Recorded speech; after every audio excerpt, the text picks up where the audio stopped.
good.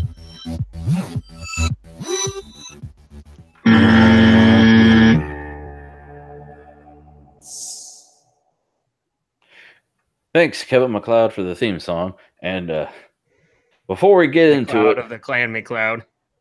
Before we get into it, the only one. Oh Jesus, I got to do a shout out to my buddy Stupid Floyd, the Xbox fanboy. I said I'd have to get it at the beginning because I know his ass ain't listening to the end. Yeah. So. Hello. Hi, Floyd. Hi, guy. He's probably playing PUBG. He's probably not even listening to this live. I gotta ask, does he like Floyd Mayweather? I don't think he cares. Does he like Pink Floyd, like The Wall? Big Fight or whatever? No, he's a gamer. He's all about it, Xbox. He doesn't give a shit about actual sports, I don't think. Or PlayStation, right? Oh no, he hates PlayStation. When Doug comes on and starts ranting about how great it is, he literally wants to come in and yell at him, and I'll let him. Everybody does. Everybody wants to yell at Doug, right? Even we do, and he's on our show. Yeah. Another thing, freeze. Yeah, and that's why everything is awesome. Okay, enough with the shout out. So, what's everybody been up to? I was going to answer your question, though. You asked me before. I guess he was asking that Urbance thing was from an article that Ben brought up earlier on our older podcast where he was, it was like an urban dance type of thing. What was it again, Ben? It was like, I don't know if you'd been listening. It was urban dance. Yeah, it was like, here, let me Google it for you so we can. Oh, jeez. So that way we can get a full. Urban dance, and it was just, it was so funny. Oh man! All right. It wasn't it like a video or something like that? It's okay. According to the wiki, Urbance is a French-Canadian anime project series created and written by Joel Dos Viegas on September 22nd, 2014. The project started off as a Kickstarter campaign targeted to a 16-plus audience. On November 6, 2014, the project was successfully funded. The first episode premiered in The Pit on the official site on September 24, 2015. It was only available for backers. It was officially released to the public on March 2nd, 2016. So, gotcha. Boring. Series follows two characters, part of a lost generation of frustrated gangs in a dystopian future in a community where sex is prohibited because of a deadly genetical virus. The community is split into two opposing sides of women and men. However, Kenzel's and Leiza's relationship sparks a revolution, allowing the authorities to become involved. That sounds horrible. And you can't get that back, Frank, that time. Man, I shouldn't have asked. Well, I asked, sorry. Well, I asked you. No, technically Floyd asked, but there's Floyd. There's the wiki for you on. So there's the wiki for you. Oh, that's great. So yeah, it's just like a big inside joke, just like this whole show is. So, yeah, lots of stuff we talk about on this show. Like I referenced, like you'd have to listen to the show. Gotcha, inside jokes and shit. And nobody wants to do that, so let's move on. Yeah, no one's gonna go back and listen to old shit. So what have you been up to, Ben? Oh, actually, before we get into that, I better play Frank's new thing here. Oh. I don't give a fuck. Frank did.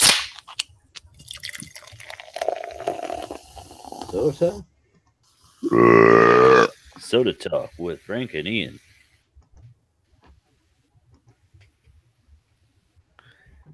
Okay. So what's everyone drinking on tonight? Well, I'm drinking my usual Nectar of the Gods, the pineapple Fanta. With your Christmas cup. Yeah, my Christmas cup, and I just Christmas gonna drink the rest time is here. I got my strawberry Fanta. Mm-hmm. And I got, of course, I gotta put this as a disclaimer for the kids, or like try to set a good example. I got water too. This is the most important one. The fuck is water, man? In case you like get from the thirsty toilet? with all that drinking. Yeah. What about you, Ben? I'm drinking what's left of some Bob Evans sweet tea. So Sweet tea. because yeah, they don't have that in Canada. Because they're horrible, horrible people. Why even go? Well, my girlfriend lives there, so You had a new girlfriend. no, that's okay.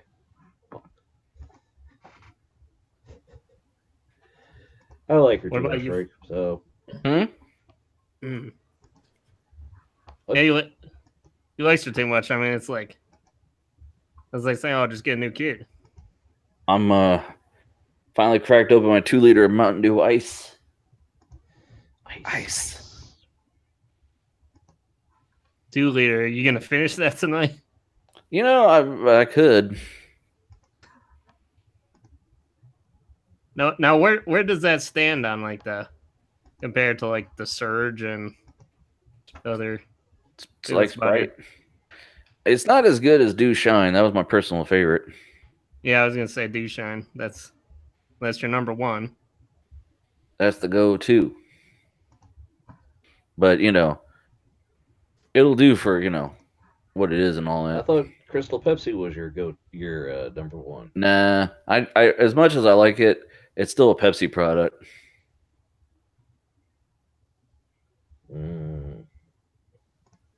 Well, so is Dew Shine. Fresh now. All right then. What's Ben been up to, Ben? Yeah. Well, I spent the month over in Canada land visiting my girlfriend. You met her on the show. Mm-hmm. Yep. Yeah, we helped her parents move house, which that was fun. They had so many things to try and condense from where they were living to the smaller place. Like they had like 26 chairs they need to put away. So we ended up putting them in the basement because that's about the only place we could find. That's a very specific number of chairs, Ben. Yeah. Well, yeah, because you realize when you're on chair 12 and you're like, how many more are there? A lot. You could always play. The basement was getting full of them.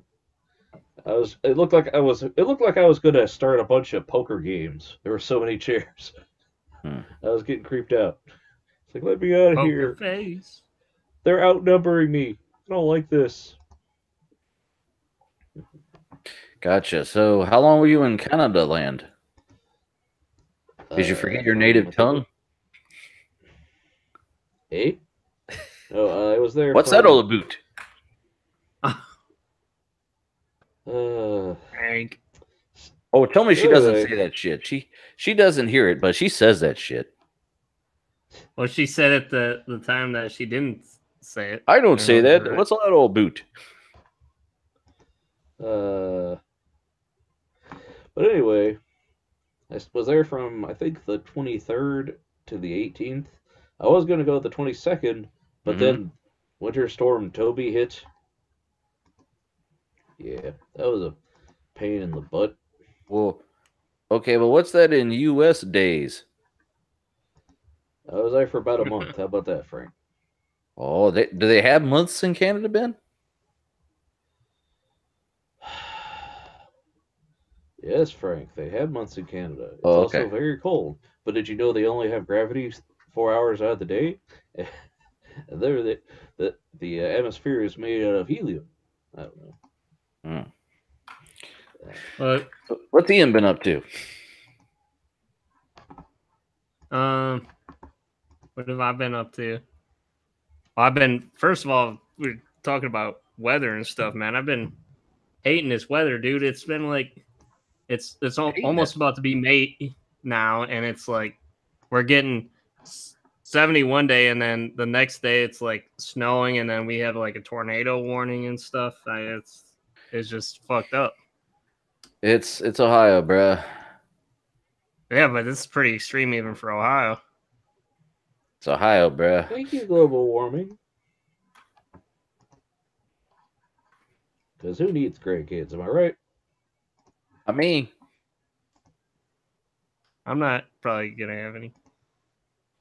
Probably.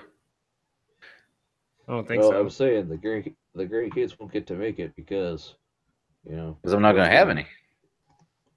Definitely won't get to make it if you're not gonna have any. So, all right. Okay, so what else has everybody been up to before I get to rambling and ranting and raving? Too late. Okay, well, I've still been working on more of these foam tile things. I got these magnetic things to put on they're like sticky things to put on the back of them, and they just hold because they're magnetic. Magnets, how do they work? What's that all about?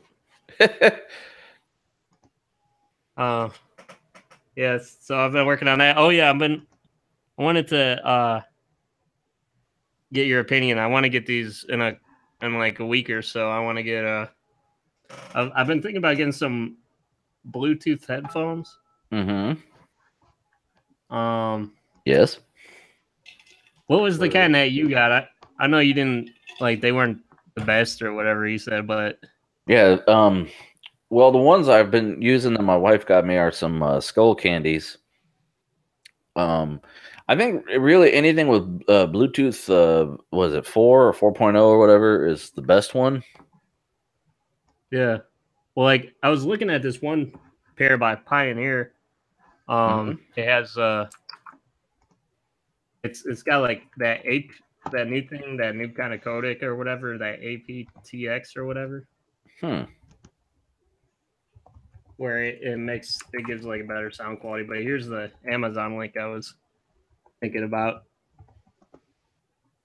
I wanted to get an over the ear kind. I didn't want to get any of those like little mini earpiece of crap, you know.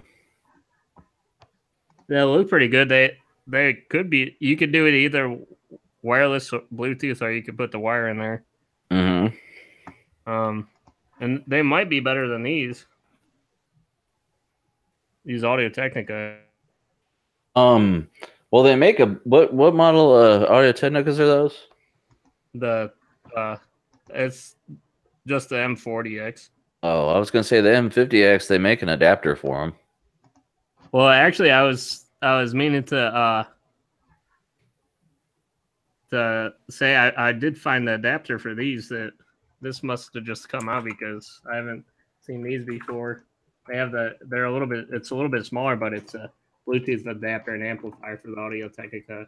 These are the ones I have. Let me see here. Bluetooth. Oh, M40X. Okay, that must have just came out because before all they had was for the 50. Yeah, I was thinking about that, but I'd like to get. I'm thinking about getting a microphone for when like somebody else comes in the studio instead of using like the gaming headsets. You know, like for Nate. So if I get that, I was thinking about, getting these wireless things, and I could have them wired or whatever for when I'm on the show, and I would give him my other pair. This pair. So, yeah. I feel you, dog. But Pioneer's a pretty good brand, I think. I don't have any real experience with them, but they look pretty nice. I'll bring them up on the screen here for you. The screen.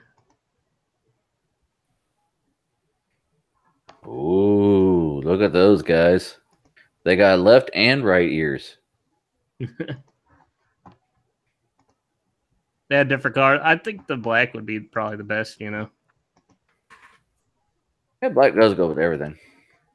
They have some Sennheisers, but they look the Sennheisers look kind of, I don't know. What do you think? Like, I'm wearing Sennheisers right now.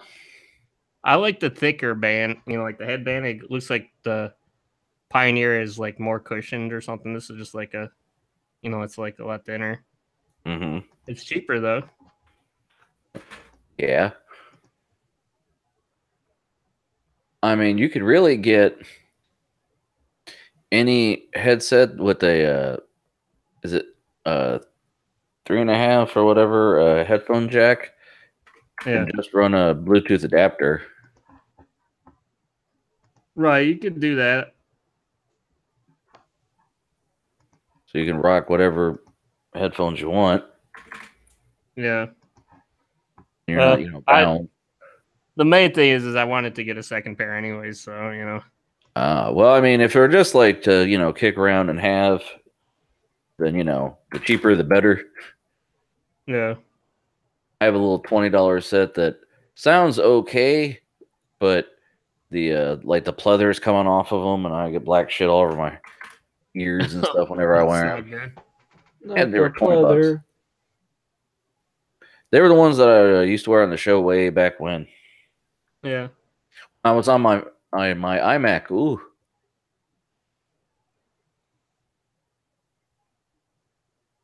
Also, these can both of these pairs I think can do it does have a mic built in, so. Oh. Yeah. Word. I was thinking you could get a Bluetooth adapter too, to where it'll because if I get a wireless pair, I'd like to be able to get some kind of adapter for my computer because I don't think it has Bluetooth built in. What, your computer doesn't? Yeah, I don't think so. At least the motherboard. I don't know. You could get an MPOW adapter.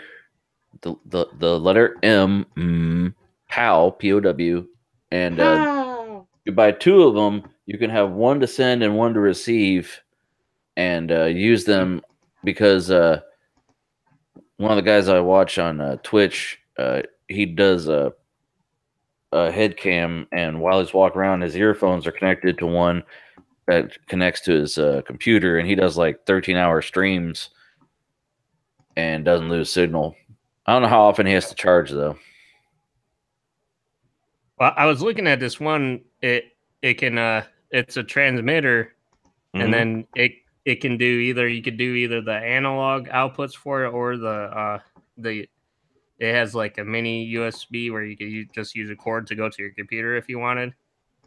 But so like I could either use it for my computer, or I could then, if it's analog, I could have it hooked up to my mixer or something. Like if I wanted to have, like have like Nate or someone be able to wear a wireless pair when they're sitting on a couch, But I don't know. I am kind of wary of the wireless thing just from the experience with you had them where it was like all crackling trying to. I think it was more the iMac's fault because those are the ones I told you had the pleather coming off, and they've never given me any trouble with anything else. Yeah. So. Yeah. So what have you been up to, Frank? Well, you might notice if you're watching the video of this podcast that I'm at a different angle today. That's because I now have a 49-inch 4K monitor TV in the middle of my desk, and I was gonna initially put that on my mount where my 29 and 34-inch monitors were, but I didn't have any Vista screws. I thought I had a set. And then I realized, no, this thing's way too fucking heavy for that. So it's just sitting on my desk right now. And then you were wanting to put it on the top, right? I still want to. You wanted the bigger screen for some reason to be on top because you're like, I don't want to be like it, and I want it. I want it how I want it. You can bigger. I want the pyramid to be upside down. I want it the way I want it, and you can kiss my ass. This is from the guy who wants to bolt his big heavy tablet to his glass desk. I mean, anyway. Hey, I'm building stuff for that, so it could. I'm gonna have it attached to the frame, so most of the weight is gonna be on the frame. Or you could just buy a wood desk like I did for $300. Yeah, I'll just throw away my $400 glass desk. Well, how much have you spent on stuff now? What do you mean stuff? Like the monitor arms? No, your adapters and your cushions and all that. Oh, that's just pennies. I mean, this foam board, I've got all this foam board from the dollar store, and that stuff that material that I cut up was like $25, and I got one for free, like I was talking on the show. So I mean, it's not too bad.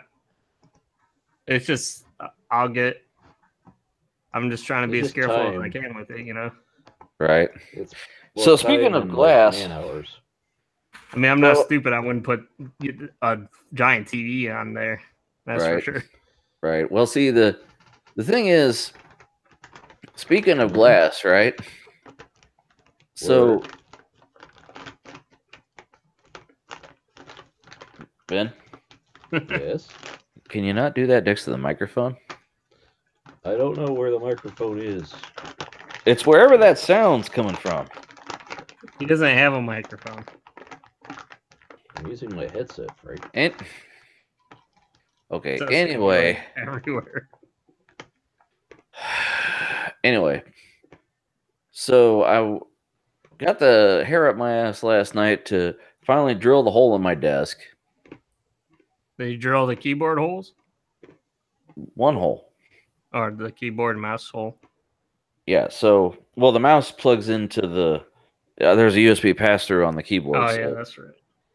But I ran a cable from my phone to charge. But anyway, so I drilled the hole, and I sat the drill down, and next to the drill, I had been sitting this little glass globe that I'd had on my desk for like a month or whatever.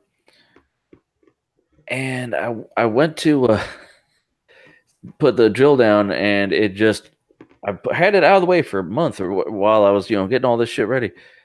And it landed right on top of it and shattered it. So I had to... Oh, fuck, man. Yeah, so I had to go downstairs and get a fucking dust buster. And so I started drilling at 9 o'clock at night was my problem. Well, that and I didn't charge the battery. Like, my dad gave me 2 batteries. One actually was totally dead, wouldn't charge. The other one, I thought I had it charged enough. No. And then I found out later that apparently I'd had the clutch on too low of a torque. So it's like as soon as I put any pressure on it, so it wasn't clutch enough, was it? It would clutch. That's the thing. It would stop. So it wouldn't let me, put any torque on it. And I started at 9. I finished basically everything at about midnight, counting drilling the hole, cleaning up the fucking broken glass, reconnecting my keyboard. And here's the funny part. I put the keyboard on the desk, and after I measured, I was like, okay, this is the exact middle. How far away do I need it? Okay. And I drew, an X where I was going to drill the hole. And I took the keyboard off. I drilled the hole. And I put the keyboard back on, and then I realized that my mouse mat was about 3 inches longer than where the keyboard goes. So it covered up the hole. So I had to poke a hole in my mouse mat. Nice. Yeah. And then right before the show tonight, I realized that I have my mic plugged in wrong. Instead of the pink input, I had it plugged into the peach input. So. Wait a minute, is your thing an analog? I thought like the interface went to USB. What are you talking about? Your I have an amp, but it's SPDIF, which is optical, but that's only output for audio. My mic is the motherboard input. Hey, see, my mixer it has a USB interface. Yeah, I could do USB, coax, or optical, and I chose optical. I realize that's supposed to be better. Yes. Sound quality than the USB. But it's better sound quality, and there's no drivers to install, so fuck that. I won't install any drivers. So your audio cable is optical? Yes. Yes, it is. How does that work? Magic.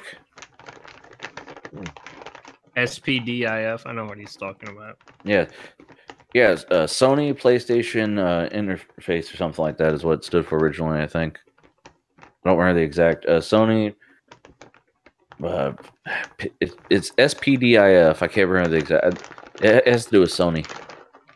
Yeah, I bet you a lot of audio files probably hate USB.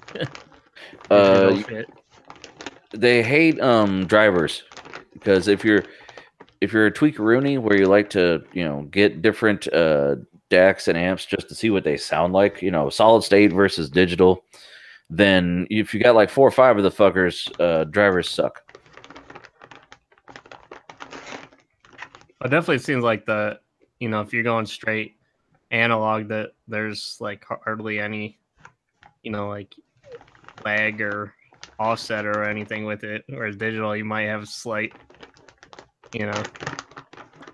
Hey, Ben. That's right. How about you stop that? Or you get a bowl. Yeah. Or, you wait till after the show's over like a grown-up.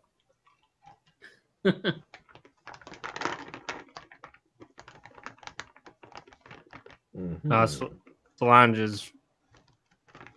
she taught him well. Yeah, but Floyd was listening to the podcast when Solange and Ben were on, and you could barely hear Ian, but as soon as she started eating some chips, you're on his phone. I could hear it like across the room. I was like, seriously? It was that loud? Oh, Ben's got Ben mad. He's getting up now.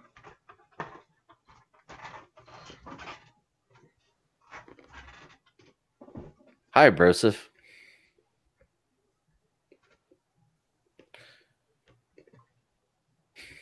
By the way, are you growing sideburns now, Ben? Is that like a set? I don't know. He's in the shadow. I can't see him. Growing. I've had them. I never noticed your long sideburns before. He doesn't look at you, Ben. Don't let him lie to you.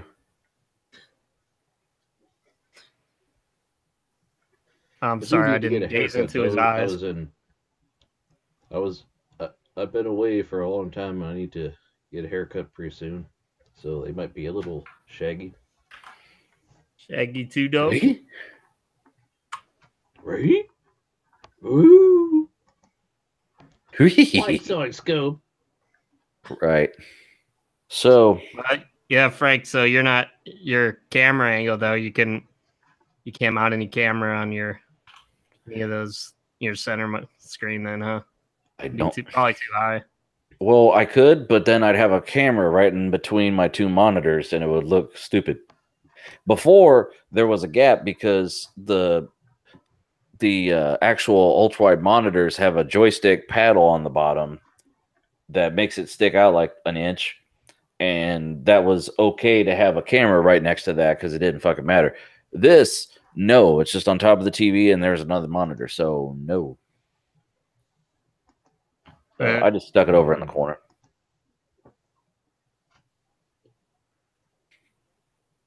Anyway. Yeah, when I get my setup finished, I think I'll probably keep mine on my screen because I think it's better being able to see me just like straight on, Mm-hmm. Instead of like looking up towards my chin or something, Right. Because I had mine was lower than your angle here. Yours is more like bird's eye. Bird's eye. Bird sitting in the corner going, screw you. Well, I did have it on the edge of my 49, and it just was like straight down at the thing. I sat around dicking with it for like 20 minutes before the show. So, nah. Did you get anything to eat then? Yeah, I made myself some ramen. Sticking with the ramen, huh? I had some last night and I wanted some today. I usually get Taco Bell on Fridays, but I've been trying to cut back because, Actually, when I went to the doctor, she's like, "Are you losing weight?" I go, And she put me on the scale. Yeah, you lost 6 pounds. I go, oh, cool. Yeah, I cut the Taco Bell out. I didn't cut it out. I just cut it down. Yeah, today instead of eating 2 Baconators, I had just 1. Anyway, so we're ready to get into some battle stations, good sir? Yeah, sure. Battle stations. Sorry. Man your battle stations. Man your battle stations. Station. Word. Okay. Too many words. Zoom in hands. And when are you gonna get on that too, Frank? What? What you just said. I sent you a zoom enhanced drop. Enhanced. Yes. I sent you several. I sent you yeah, that's right. Stupid Troopers. You see, the new Super Troopers was supposed to debut today, wasn't it? Yeah. Okay, so this is your first station, sir. What's your theme? Enhance. Just print the damn thing.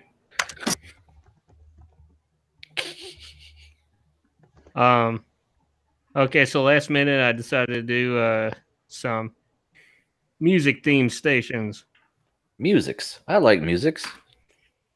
Music. So, yeah.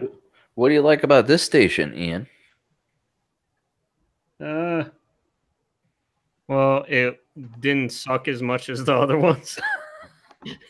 Ooh. Ooh, he said burn. Burn. Burn, no, baby, burn. Well, the other ones, it was just like... It was just like a laptop next to like a couple keyboards or something, you know? I mean... Mm-hmm. This one actually has a tower. Yeah, a tower and some... It's an actual station. It's so funny, though, because you can tell the guy did a panorama, because look at the edge of the desk and the edge of the keyboard. It's all wah, wah, wah, wah. Yeah. Yeah, he's like, I don't want to have to post multiple pictures, so I'm just going to try to fit everything in one. Right. Well, he's got the Yamaha speakers, which is that's pretty good. Pretty good. I don't know what the hell are those things up above the speakers. Pretty good. I have no idea what that is. Okay. I just studied this guy shit. You brought it up, man. He's got a Kai keyboard, which is what I have, except mine's the mini. This one's more full size, it looks like. Do you see that shit, Ben? What? Ben, do you see that shit? Yeah. Mini controller. Yep. I can't tell what all that shit is over to the right. Some kind of interface. Sure. X We'll go Air. with that. Let me see here. X Air. Whatever the fuck X that Air. is. Here we go. Behringer. Oh, okay. All right. Let's see. It looks like it's this one. Just go back. Well, let me go back to the picture in a second. 1, 2, 3. Yeah, it looks like this one. Ooh, damn, $600. All snap. Tablet controlled digital mixer. There you go. Nice. Now, see these ports. These are those special combo ports that are they let you do XLR or 1/4-inch headphone. It's got a Ultranet, personal monitoring, or remote Ethernet, Wi-Fi client, MIDI in or out, USB. Behringer, you got what now? Do you use that for microphones and instruments, or can you use like headphones and stuff? Well, see the the the bottom there is the phones. That's your monitor for what you're doing. Odds are he's using this to control that MIDI controller, and then if he wants to plug in other instruments, because by looking at his setup, I doubt he's singing into a microphone. Yeah. If I had to venture a guess, I know it's wrong to do so, but Well, what does he use for output from the computer?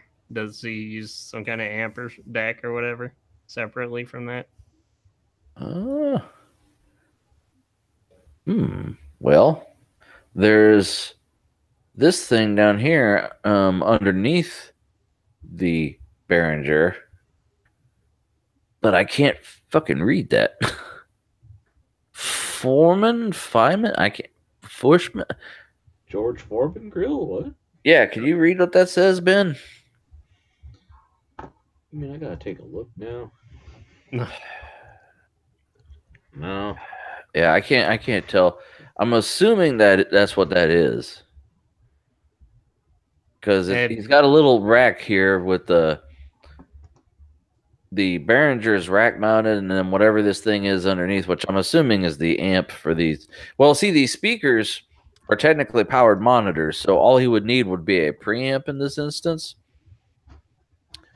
Because you need a preamp to control volume. But I don't know. I mean, you can use Windows to control the preamp if you just want to adjust the volume in Windows. But what do you use, Frank? Well, see, I don't have speakers right now. Currently, I have a TV that has a sound output. Well, what's your headphones plugged into? My headphones are plugged into my NFB 28. And that's an amp? Yes, it's a DAC amp. How much does that go for? Well, hold on. There's 28.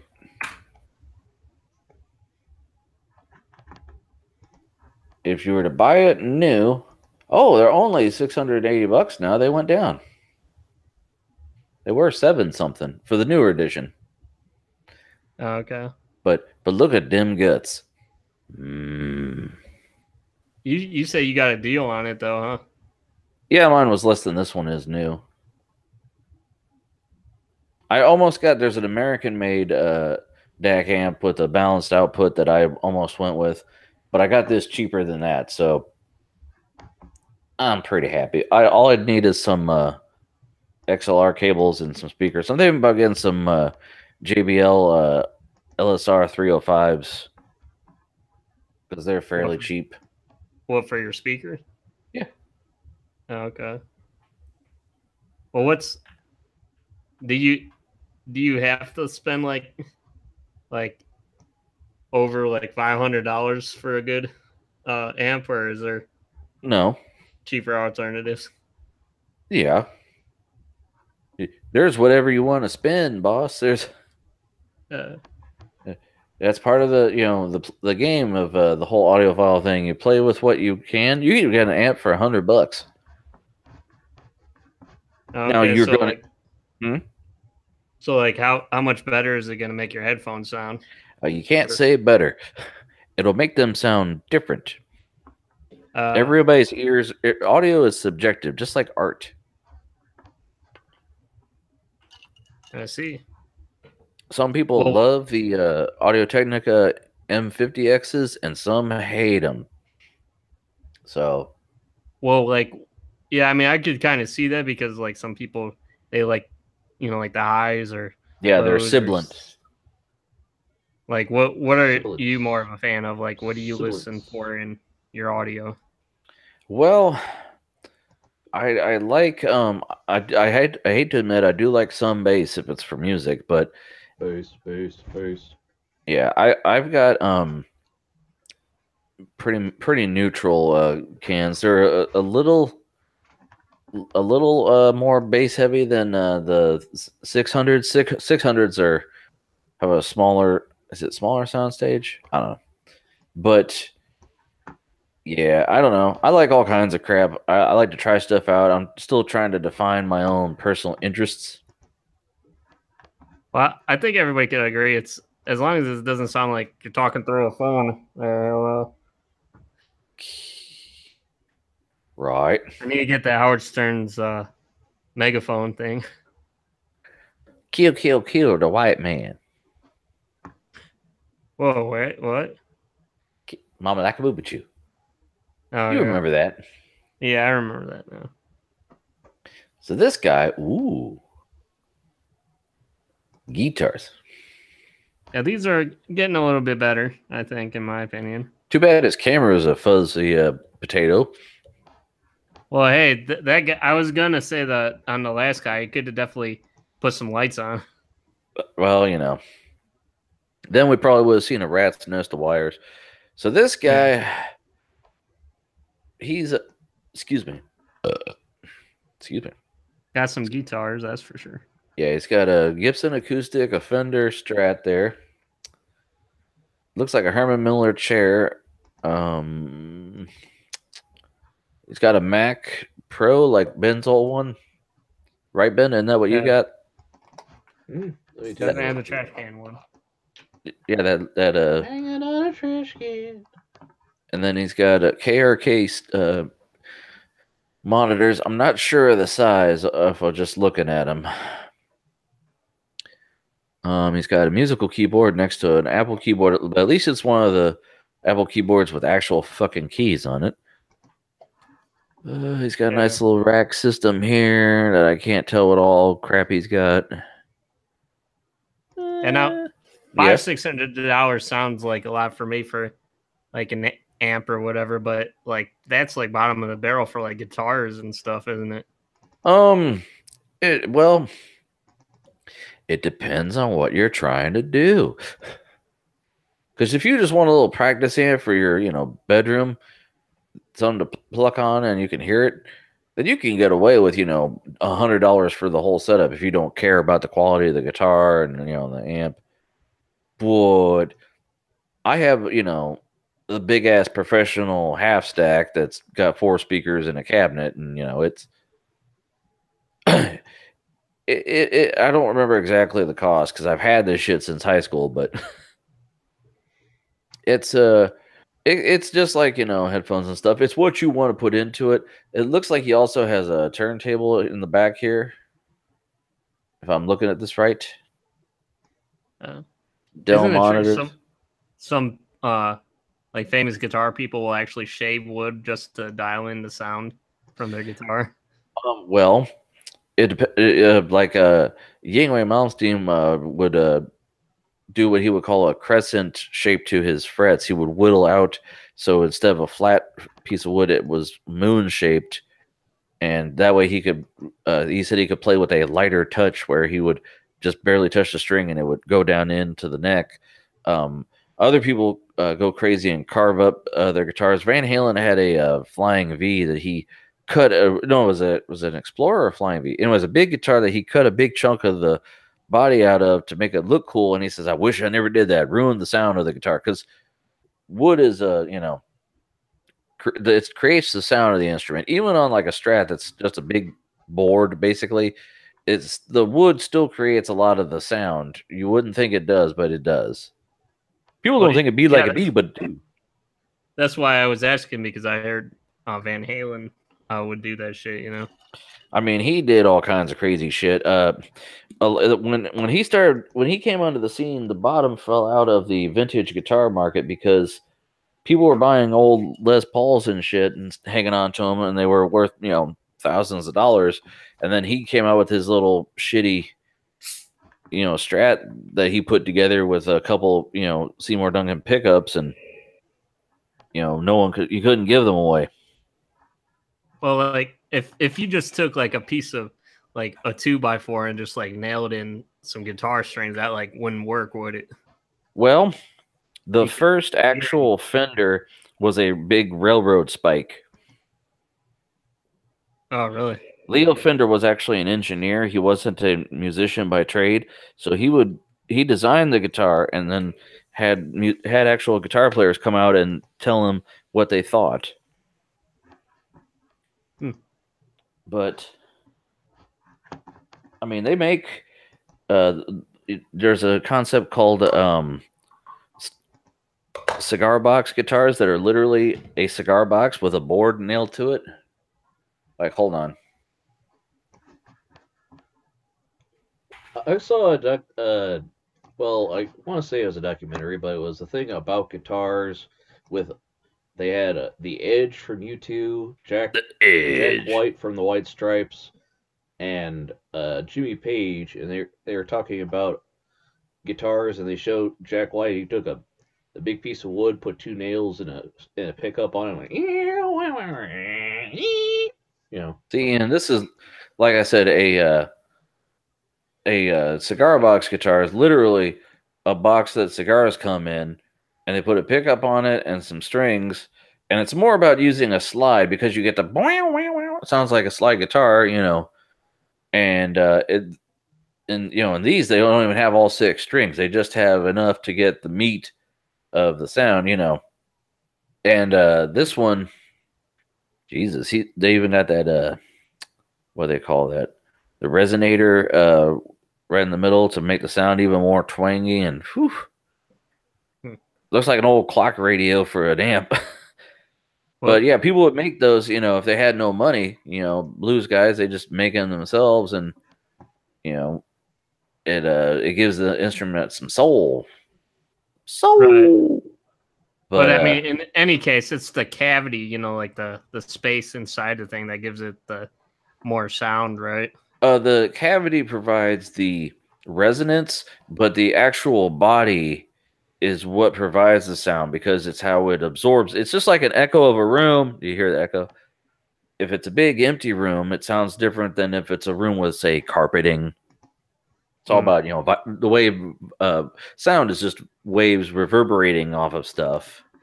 Yeah. Now, in your professional opinion, what is the best wood then? Wood in my pants. Wood. I don't know. I don't make guitars. I just play the motherfuckers. It depends on what kind of sound you're trying to get, because different guitars literally have different sounds, even within the same brand. Yeah. But wood. Well,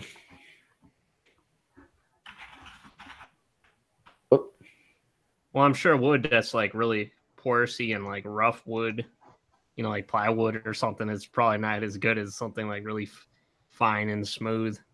You know, it really it's not as much the finish as like just what I mean. Was it Mosrite guitars?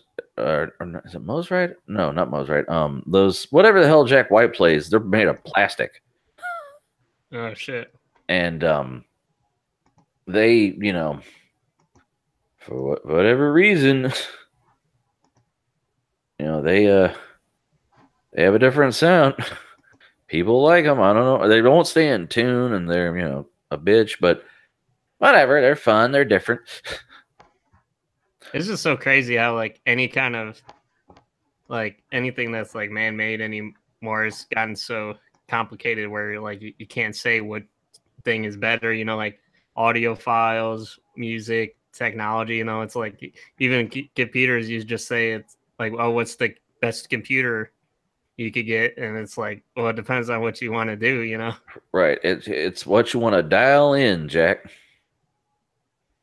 You know, this thing will sound totally different from this thing. So, right, yeah. Ben? Word. I don't mean to do all the talking. You play guitar too. Yeah. Do you have any insights on that? Any of that stuff? Like, do you have any like, what are your preferences with that shit?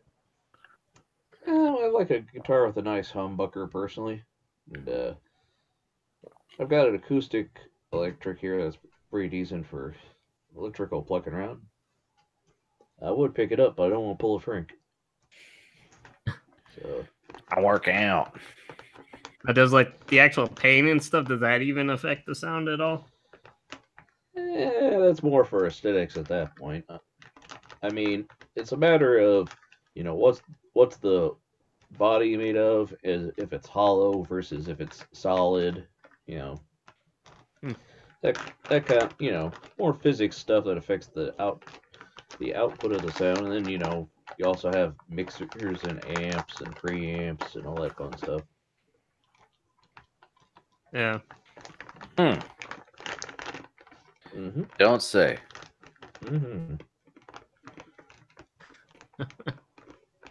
Well, should we move on to the next one, Frank? Sounds like Ben's already moved on to the next bag.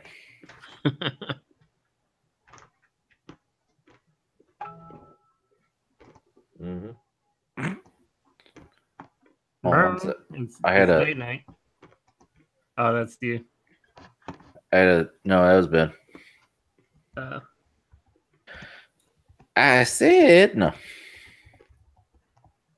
Where the hell's that damn? It's like, get on over here, hoser.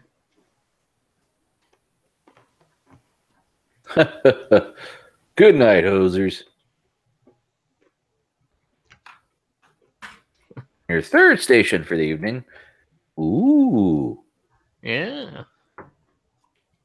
Oh, would you look at that?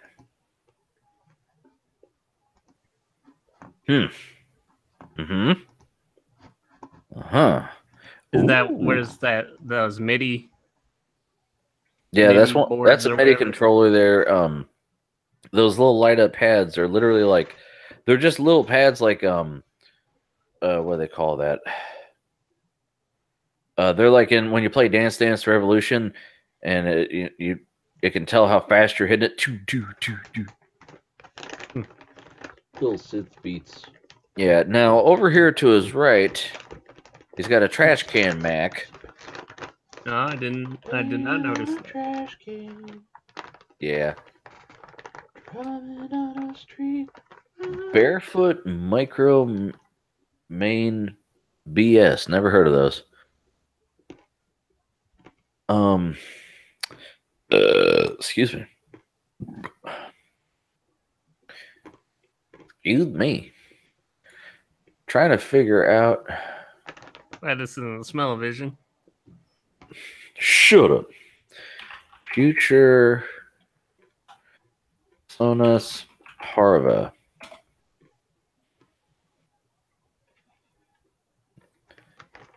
The hell is that? It's revolutionary new synthesizer combine the classic warmth of analog synths with the convenience of digital control. Ooh. Sweet. Order now. Okay, how much if I want to order now? Oh, it's only $999. I'll take 5. Right. Now he's got whoops. Over here on the right, his cans are some What is his cans? He's got a trackball mouse, a magic trackpad, one of those fucking slim musical keyboards. He couldn't get enough chiclets with his regular keyboard. He's got fucking musical note bullshit. Chiclet. I can't tell what kind of DAW he's got playing here. It looks like Alda. What's that one called, Ben? That DAW that he's got there. Hold on, let me. Oh yeah, by the way, I never showed Ben yet. I got my new Floor Master keyboard, nice and clicky. Ooh. So what do you think about these 10 keyless keyboards? Like, do you use the number pad a lot, Ben? Because I personally don't myself. That's why I got them. It's all right. I mean, I use the basic keyboard as it is. I like having dedicated space for numbers and not have to reach up on top. Could you go for like those 60 or whatever % keyboards where it's like it's all mushed, like where it's like even smaller than this, where there's no like all the arrow keys are like underneath here and stuff? It's definitely. Did you see they put out a Commodore 64 Mini? Ableton, that's the word I was looking Studio. For. That's what it looks like. But yeah, they put out a Commodore 64 Mini that looks like a keyboard, except it's so small that the keys don't actually work. Oh.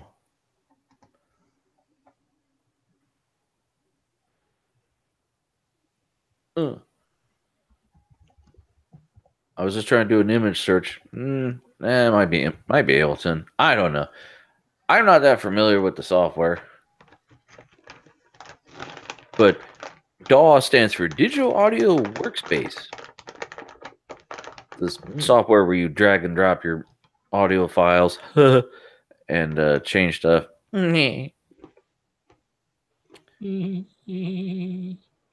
And I'm thinking that's some vape juice he's got there beside him. Some vape juice? I don't know, something, a little dropper. I can't see it. Let me see here. Speaker stands. Oh, what speaker stands are those? Sound anchors, ridiculous expensive stands that weigh 200 pounds to hold my 75-pound studio monitors. I'm sorry, now I have to Google these things. Welcome to the Frank Google Stuff Show. Damn, $400? That's Jesus Christ. $2 a pound. I'm sorry, when you buy a stand that's more than like a 4K giant screen that Frank got, that's pretty crazy. Just for a stand.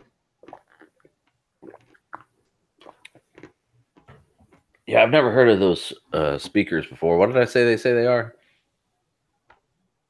Barefoot Micro Main.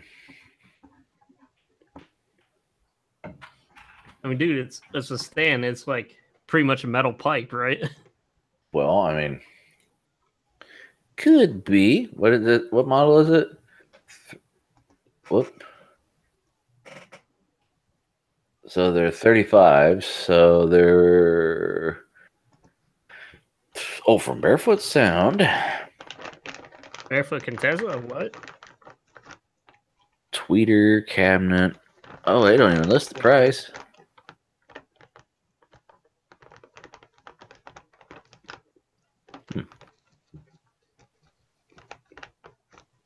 Hold on just a second. Welcome to the ASMR show. Oh, Frank. Oh, my God. Listening to Ben eat.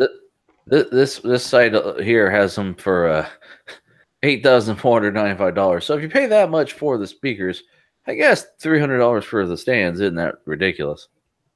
Wait a minute, it's $8,000 each for each speaker. A pair. Or for the pair. Oh, well, that's a little bit better. Yeah. So, anyway.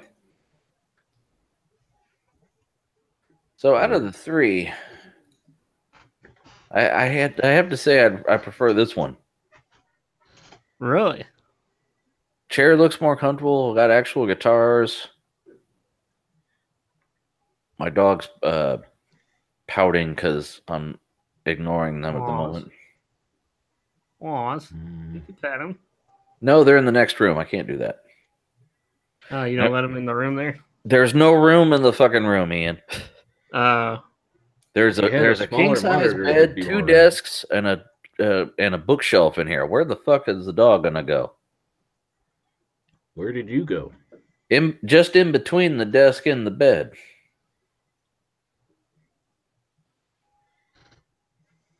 Anyway. Well, if you cleaned off your bed, you could let them be on your bed. Yeah, they won't just stay on the bed. They'll come over and be in my face. Oh. And the bed's even with the desk. So then they climb onto the desk. And that's a no. Dude, you would be so pissed. Miko, that's enough. Anyway. Yeah. So would this be your second one then? Who, me? The $8,000 speakers. Hold on. Yeah, I mean, because some of the crap's overpriced, but then some of it's not.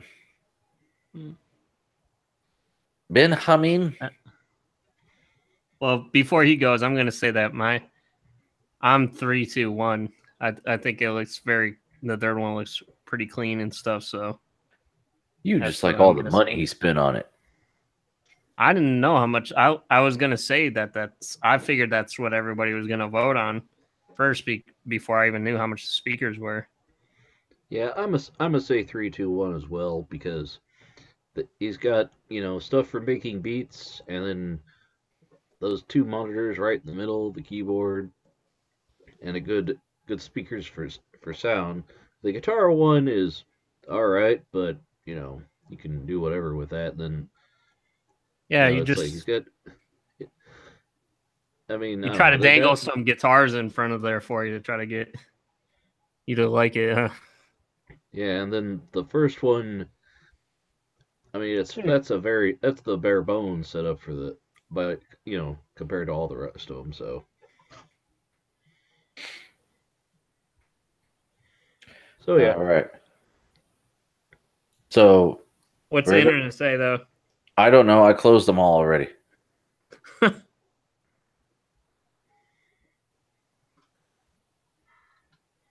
Hold on. Oh, Franklin. Oh, Franklin. I didn't know he gave his shit what the internet thought. It's like that joke. The old man's being interviewed for a job, and they says, "What's your weakness?" And he says, "My honesty." And the guy says, "I don't think that's a weakness." And the old man says, "I don't give a shit what you think." Well, I care what you think, internet. Nah, fuck that.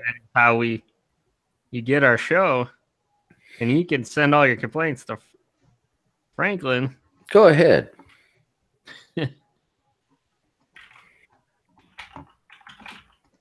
Hold on. You know what I gotta say about that, Ian? What? Hold on. Such a sick burn, I know.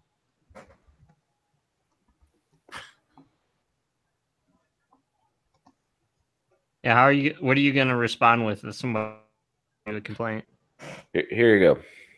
You only live once, so make sure you spend 15 hours on the internet every day, desperately seeking validation from strangers. So the internet said this guy gets 98 upvote points, 24 for my favorite, and 15 for the first one. So we're right. Fuck both you guys. Oh, Frank, don't be bitter. I'm not bitter. Like, you're just wrong. Bit him too. So you're saying fuck both of us and the internet? Yep. Just fuck everybody. Yes, sir. So this guy, my theme, sir, my theme for this week, since I have one now, is big ass TVs. Okay. Is it big ass 4K TVs, or did you? I know you did. I tried to search by 4K and there's nothing too relevant, so I just literally went through and said, "Oh, that's a big ass TV. Oh, that's a big ass TV." Hey, that setup looks good with the TV on top, Frank. Yeah, doesn't it?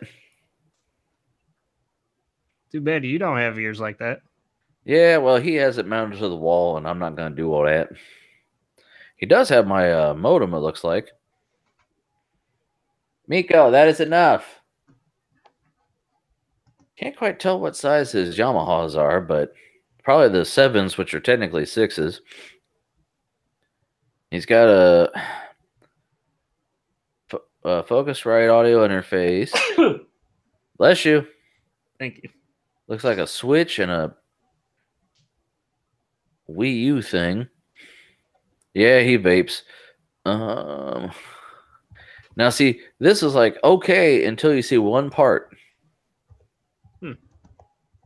Bum, bum, bum.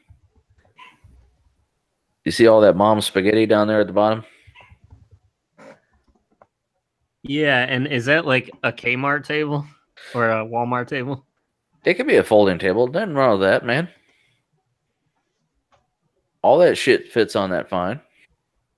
Well, I know it's pretty big. It's meant for a bunch of people to eat on it. That's right. Or put 3 screens and expensive speakers on there. Right. He's got his meds. No, the speakers are on stands next to the, thing. Well, that's good then. Get your shit straight, Ian. He's got his My Corona. Wow. Anyway, and then the second station for the night. Rory, that's enough.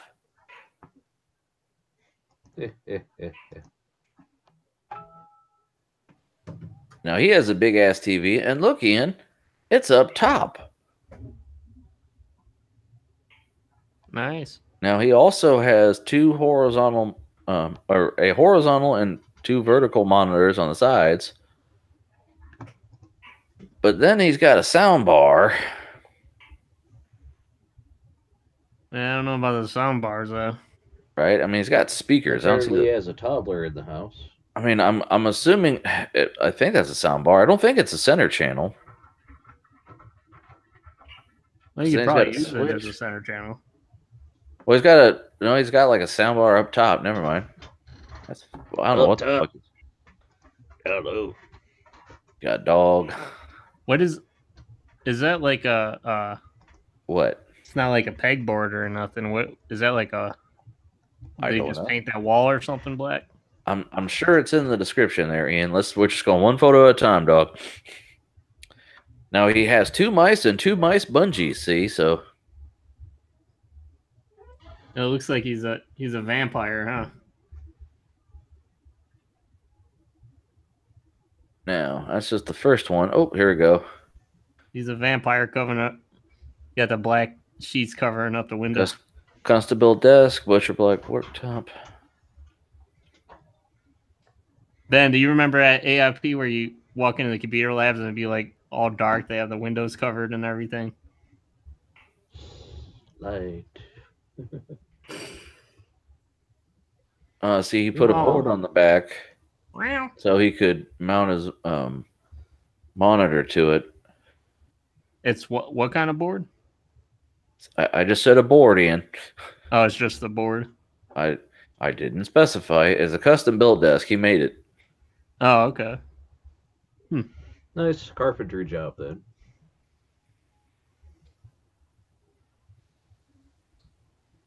He didn't SketchUp or whatever. Yeah, because like I said, he made it. And there's a little, gallery of putting it together. Yeah, right. Well, if this were the carpentry show, we'd be giving him the highest marks. But hey, your setup can be done in wood. Wood. Well, it's definitely a little bit more effort than the last guy who had the, fold-out tables. Now this guy, Mika, that's enough. Got the RGB. I clicked on it. Come on, there we go. Big ass TV with some more KRK speakers. Yeah. Looks like he's got two computers here because I don't think he'd have a lock screen on the right with the. Wow. Well, two BS TVs now. Look at it. Well, he's got two keyboards, so I imagine it's two different computers. Ooh, nice keyboard. Is that a Corsair? I can't tell. Well, I'm guessing by the macro keys on the sides. Nope, Razer. Oh, okay. See a little snake at the bottom? Yeah. That is enough, Miko. Rory, stop it. He's a good photographer. I was gonna say, when we're done with this, did you want to? I'll start playing the music and start a couple articles if you want to, let them out or do something with them. I mean, I'm probably gonna have to. They're being fussy. He's got. It looks like that's a Bluetooth adapter up there sticking out of the top. Now this, he's got looks like a. Shut up. Got an SSD over here on the left, and on the right, that's a Philips Hue, which controls his RGB. And he's also got a little thing here for looks like VR sensor. Ooh, 12 more images. Yeah, he took a lot of pictures of this thing. Yeah. So looks kind of like Christmassy. Well, you know, RGB, dude. Yeah. So he did a little photo shoot.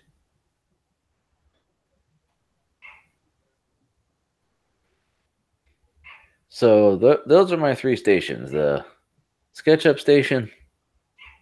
Yeah. The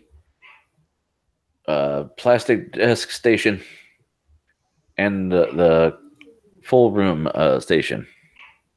Yeah, I'm going full room, then SketchUp, then the plastic guy. Once again, you're going 3, 2, 1. I think you just fucking do 3, 2, 1 every time. No, dude, that dude's room is pretty sweet though. What the heck is bothering me? Benjamin, do you agree? Yes, I agree with Ian on this one. All right. Well, the internet. He's just gonna agree again. The internet. What did you say? I said 3, 2, 1. Oh, okay. Now, the internet says 2 gets 103, whereas 3 gets 62, and then 1 gets 10. So they say 2, 3, 1. I don't know what the internet was smoking with that, but right. Okay, well, go ahead and let's hop into the news, guys, and I'm going to take my doggies out while you're jumping into it. Okay, man. Be right back.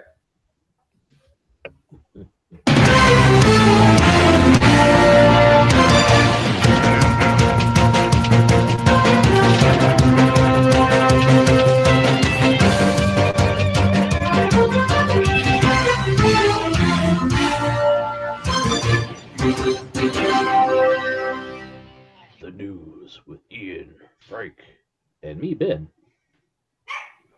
No, it's and your cat. Rory. What's your cat's name?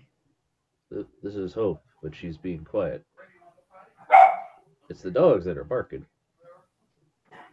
The dog's scaring her? Obviously. No, she can't hear him. She's purring and happy. Aw. All right, kitten. Yeah.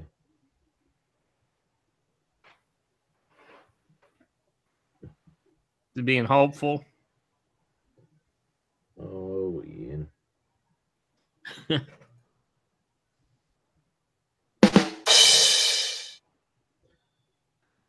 So, yeah. So why don't you start us off with the news, Ian? This one is probably. I won't do this one first because this one is. It's more, like it's about GPUs and stuff. I'm trying to find one that would be interesting for me and you to talk about first. It's you. It's me. Well, since you're getting into the gaming stuff you're thinking about for your laptop, I'll do this one on the Nintendo Switch. Oh, not the Switch necessarily, but it's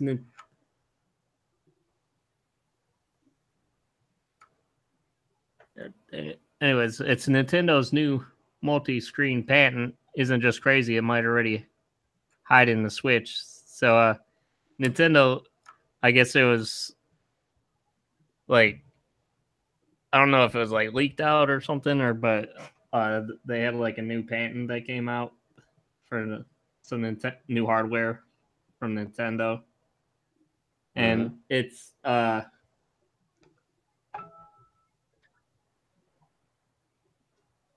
it says anyone familiar with Nintendo's hardware history knows better than to expect the company to rest on its laurels. Sure enough, as the company's Switch continues racking up sales, a hint at its next portable system has already arisen in the form of a patent application that is two bonkers to ignore. I'm sorry. After all, can be filled with or filed without a company ever intending to make the product. Nintendo has a history of these, including misleading patents that gave us an incorrect impression of how the Switch might eventually turn out. Take this week's newly published patent first found by digital trends with a few grains of salt, but we'll forgive you if you start believing that this tracked multi-touch, multi-screen console might ever exist. It has some like pictures and stuff about like you'll be able to like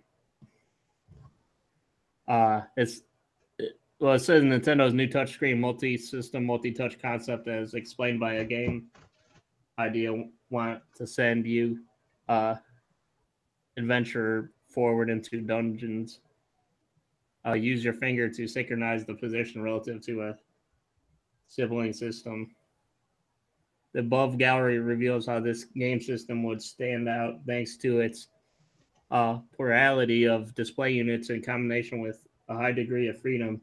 The April 2017 patent application describes a few situations in which touchscreen systems, which look a lot like Switch with no attached Joy-Cons or perhaps average smartphones or tablets, collaborate or calibrate with each other to combine their displays as a single unifying game screen.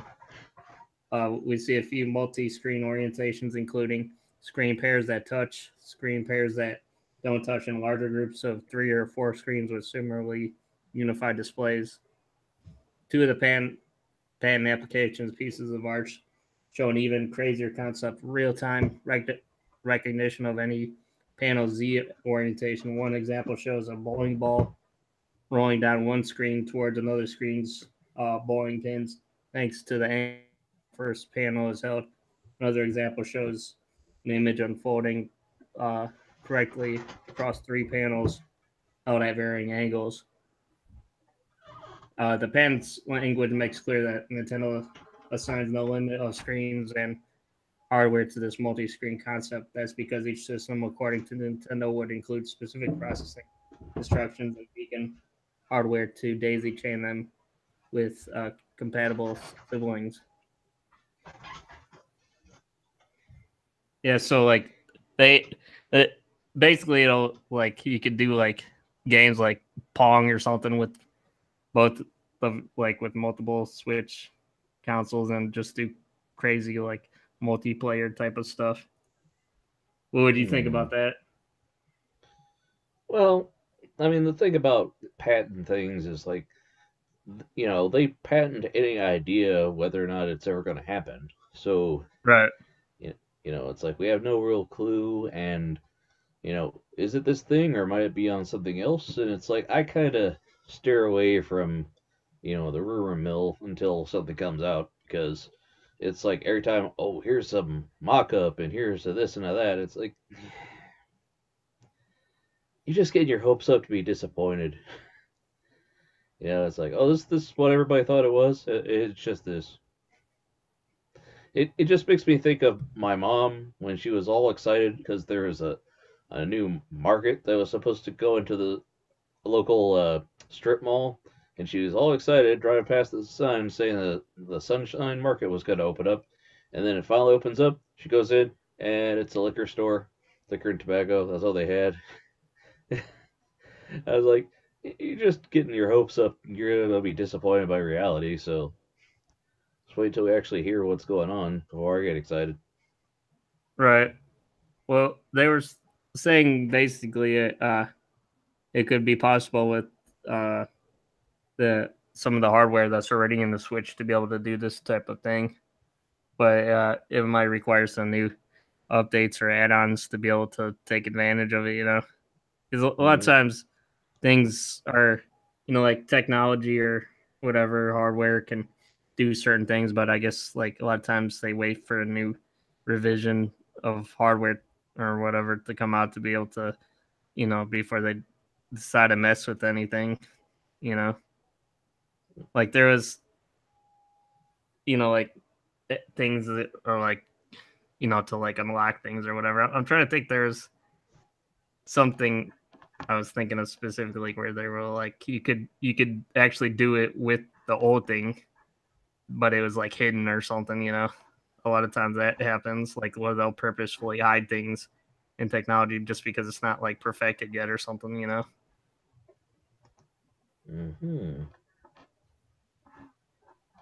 Well then. But were you ever like a portable games kind of guy, like with the little, like the Nintendo DS and stuff like that, or Game Boys?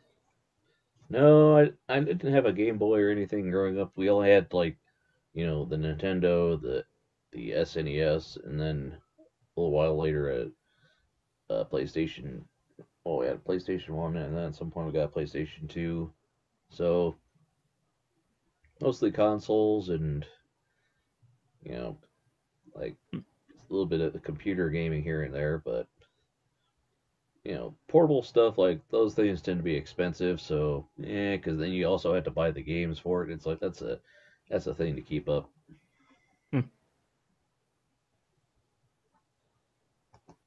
Yeah, I guess so. But I guess the DS, the one had like the two screens or whatever on it. I guess they're saying too you'd be able to do stuff like that with the Switch then, Mm-hmm. So like if you take two Switches, then you could have like two screens and be able to. Well, I mean, it's like the Game Boy. You plug them all in together and share like a 4-player game. But how many games came out for that? Yeah, well, it's definitely like you would really have to make a lot of, like have a lot more support for that, and make a lot of more games that do that type of stuff. Like, I mean, when the Kinect came out for the Xbox, like there's like hardly any games that they decided to make for it. Like that's probably why it kind of died, was because they just nobody was really using it that much. I mean, it sounded like a fun thing to play around with at first. Well, it's like with that one, it was they they were going to require it, and developers were starting to look into it, and then everyone was like, "Oh, I don't want to have to take it," so they rolled back on whether or not you had to have it, and then developers were like, "Well, why design something for a device that a lot of people aren't going to have?" And then that just hurt the number of people that were developing for it. So yeah, and then they made it so that you could get the version without it and everything. Yeah, and then the controls of it have been very iffy from what I've heard, so. Yeah. Well, and like my whole thing with the Switch is like, I mean, it's cool how you could detach the Joy-Cons or whatever on the sides, but they had in their own wording for the product that they have where they have the, the controller that looks basically like an Xbox or like a PlayStation 4 controller. They call that the Pro controller. So it's like, oh, well, you're pretty much already saying that that's the, just having the regular kind of controller was the better way. You're pretty much saying that within the title of the product. So it's like you maybe should have just had that to begin with, Oh man. But yeah. By the way, have you got any new games for Steam? No, not lately. I'm currently downloading a bunch for because I got this new laptop, so since my main computer is in my office and I wanted to have something here to come and do the show or date night with my girlfriend, or just play some Steam games. Cool. Anyways, this next article is about Guild Wars 2 developers criticized for a technique used to suspend more than 1,500 accounts. Late last week, ArenaNet, makers of the MMO Guild Wars 2. Hold on, let me fix something here.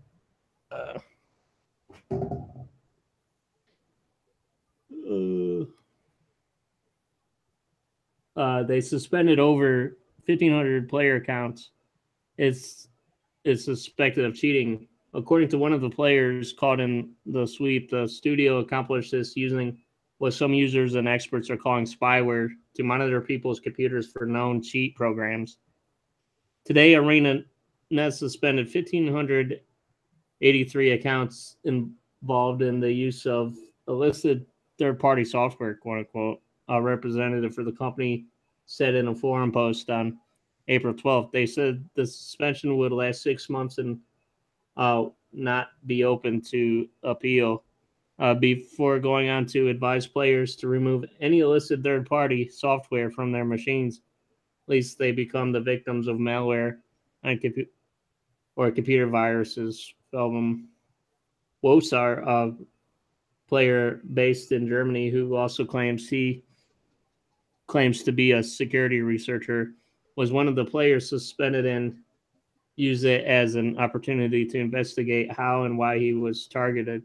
In a lengthy Reddit post on April 13th, he said he had reverse engineered a 12-bit version of the game's client release, 32-bit. or a 32-bit version of the game's client released on March 6th. According to Wosar, this version of the game client, which was live until March 27th, allowed ArenaNet to periodically check whether other processes running on the player's computers simultaneously match a list of cheat programs, while we're admitting to using bots to farm in other games like FFXI,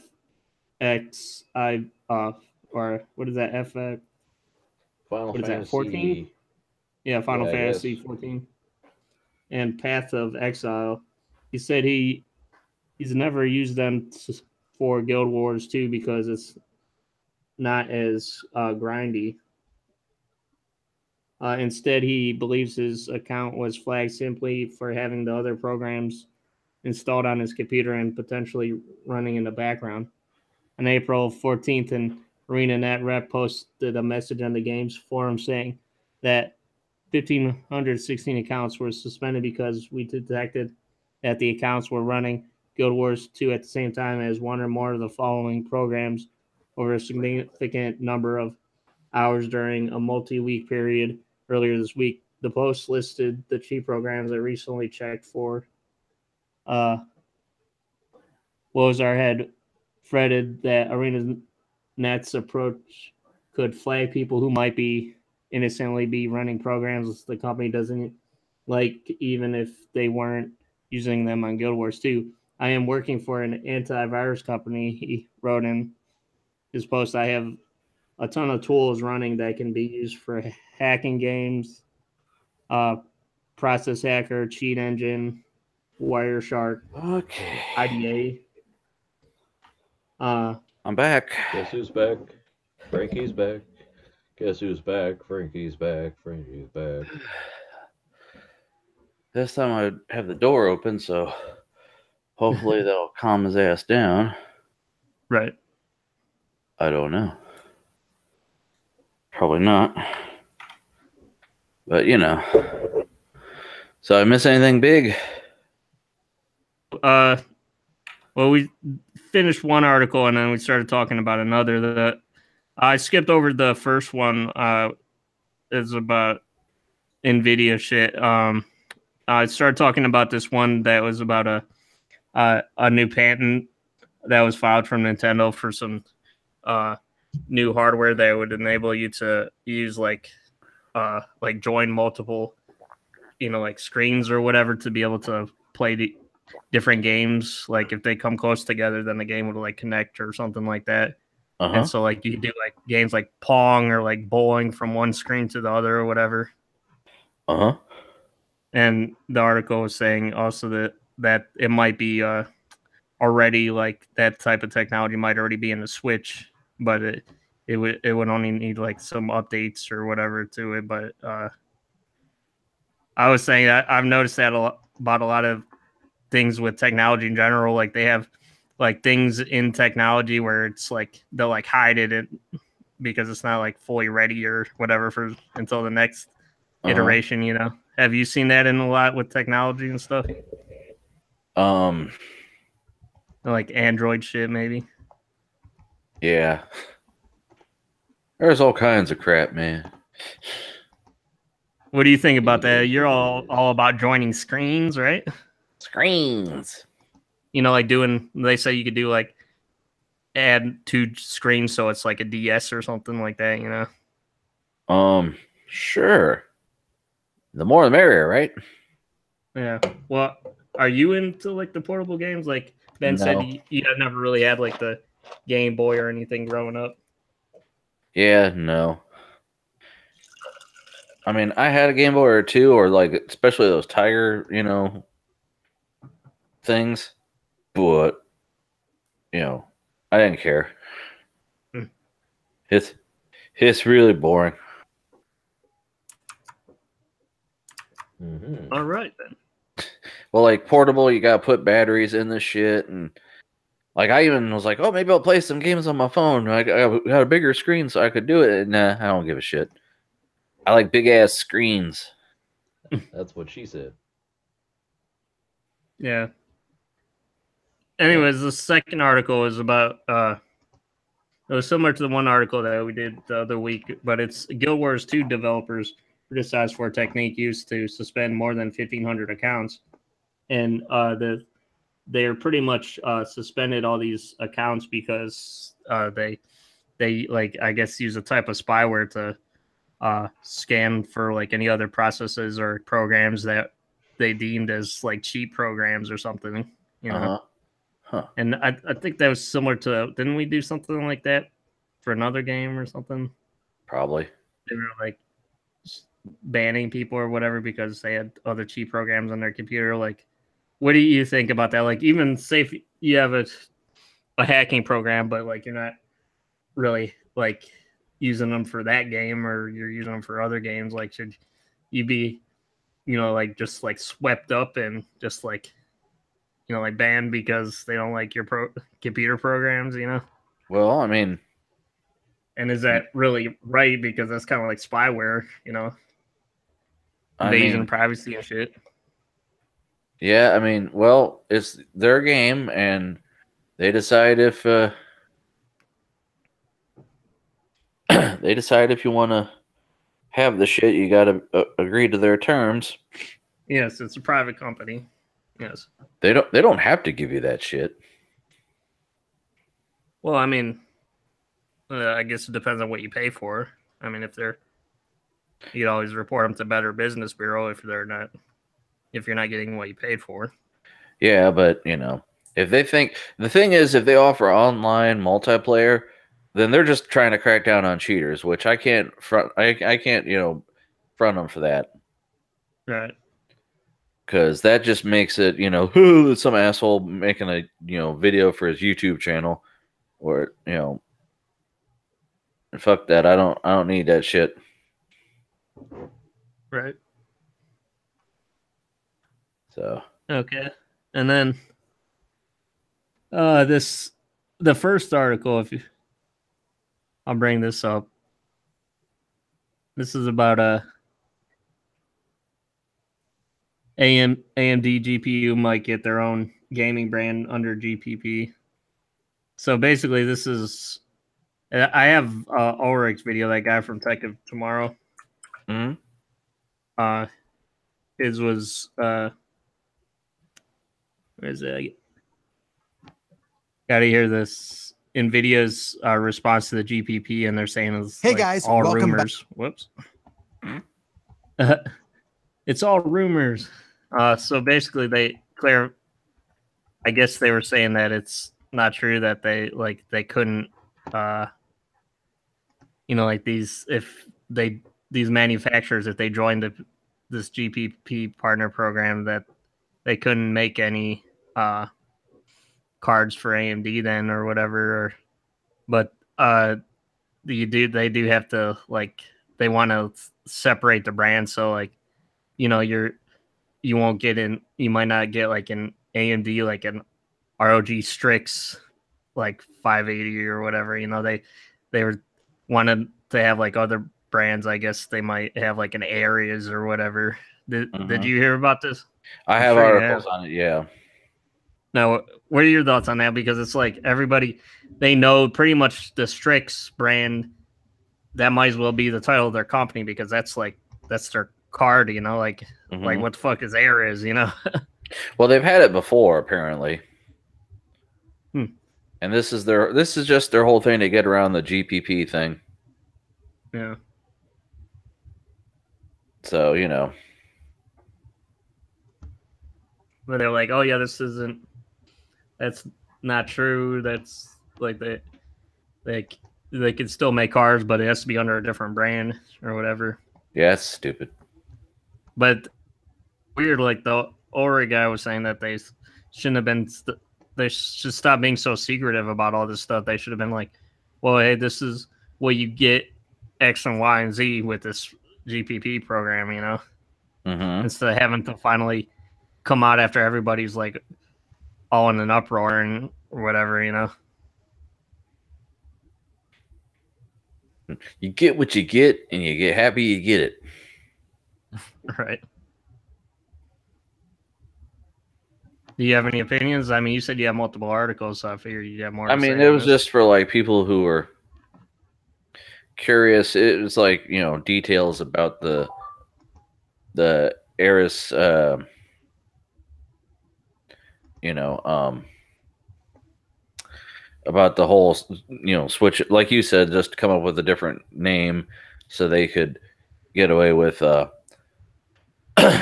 blah blah. It's. Well, you can bring those articles up if you want. Yeah, really, because they're really just like, I mean, we summed it up pretty much. Like they've done it before. It basically just sums up what cards are coming out in the line. Like they're not going to be Republic of Gamers, and like they're not, you know, some of the, you know, they're totally different badging, so but you can tell what they're supposed to be. You know what I mean? Right, but I mean, it might as well be where it's like AMD is getting killed off from these or being like siphoned off from these companies because it's like they're, you know, they're not. I don't know how good they're going to be able to do with these other brands that you don't really recognize. Right, and it's not like they're gonna. I mean, what's to keep NVIDIA from going? No, we don't like that you're doing that. Yeah. I mean, I think the whole thing is stupid. Like, how scared do you have to be of competition? They're like, we don't have anything to worry about. Our GPUs are better. And then once AMD released a GPU, they said, oh, by the way, we can make it 300% faster. Well, why were you hanging on to that? Why was that in your back pocket? And then, you know, afterwards, when this whole thing, oh, well, you know, we're not scared of them. They're not even really a company. Oh, but you can't use them. You have to use us exclusively. So it's it's fucking bullshit. Is all it is. I don't like it. I'm already not a fan of NVIDIA because of their business practices, and this is pretty much exclusively their business practices. So yeah. So do you have any opinions on that, Ben?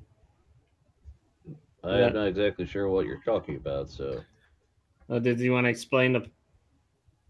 I mean, I think we kind of explained it, but basically, you know how there's AMD and NVIDIA, right, Ben? Yeah. NVIDIA came out with they have partnership programs with certain third-party card manufacturers, Asus and whatnot, and they basically got them to agree to their partnership program that they would only make cards with NVIDIA. So, like, I believe it was Asus said, okay, we're not going to make AMD cards anymore. This other company that is made by us is going to do it, but they're not going to be Asus.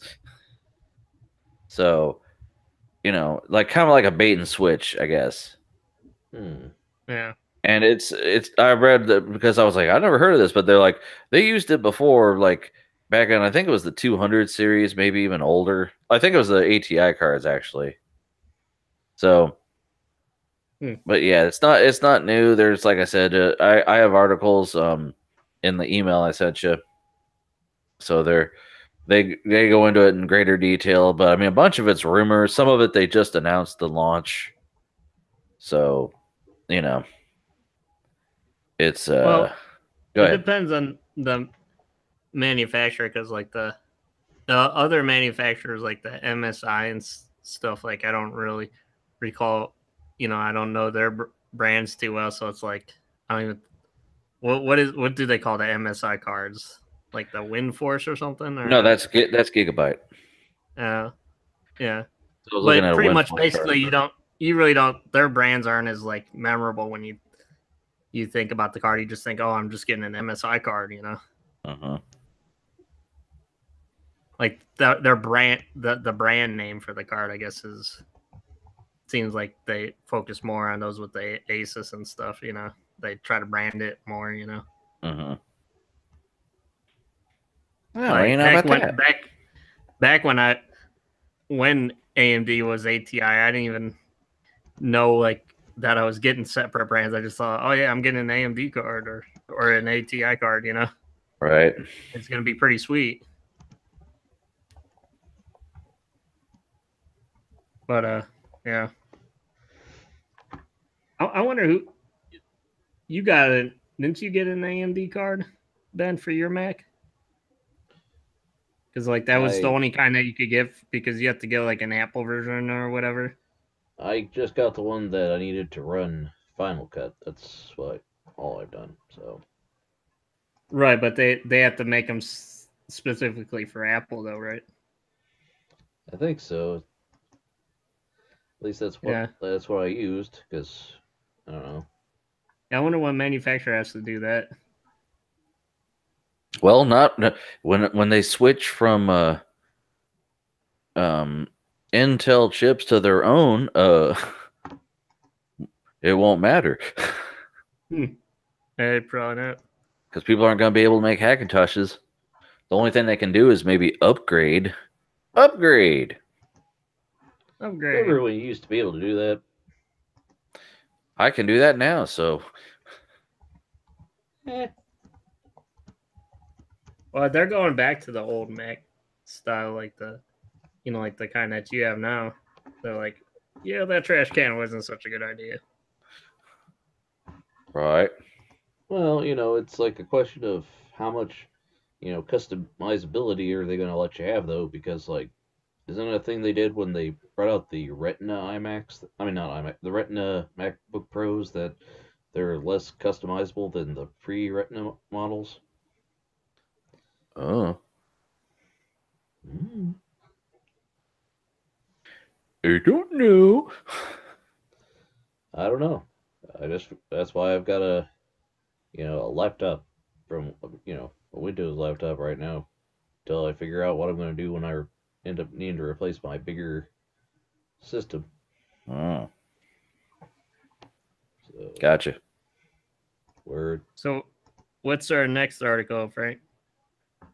Oh, well, hold on. I gotta look at your email. You were just talking about the multi-screens from Nintendos. Yeah, it's the Facebook ones. Hold on. It says the debate over privacy have plagued Facebook for years, but the news that Cambridge Analytica, a political data firm that worked on President Trump's 2016 campaign, was able to gain access to private data through the social network has sparked an unusually strong reaction amongst its users. The hashtag delete Facebook appeared more than 10,000 times on Twitter within a 2-hour period on Wednesday, according to the analytics service Export tweet. On Tuesday, it was mentioned 40,000 times, according to the analytics service Digimind. Digimon. I thought that was a cartoon show. Digimon. Yeah, it's one the kids are into. They got to get them all. Dad, you're so lame. Dad, stop it. Quit trying to be cool. Try to make it a thing. It's never going to be a thing. Quit trying to make fetch happen. So basically, millions of people are quitting Facebook because of all this privacy shit. Yeah, I mean, when you got to testify before, was it Congress? Yeah. It's like, no, we're really going to try and make it better, guys. Everyone's like, uh-huh. I'm super surreal. Remember before everyone hated him. Al Franken was trying to talk to him. He's like, why would you take money for advertising in North Korean money? Well, we'll see. It's not that easy.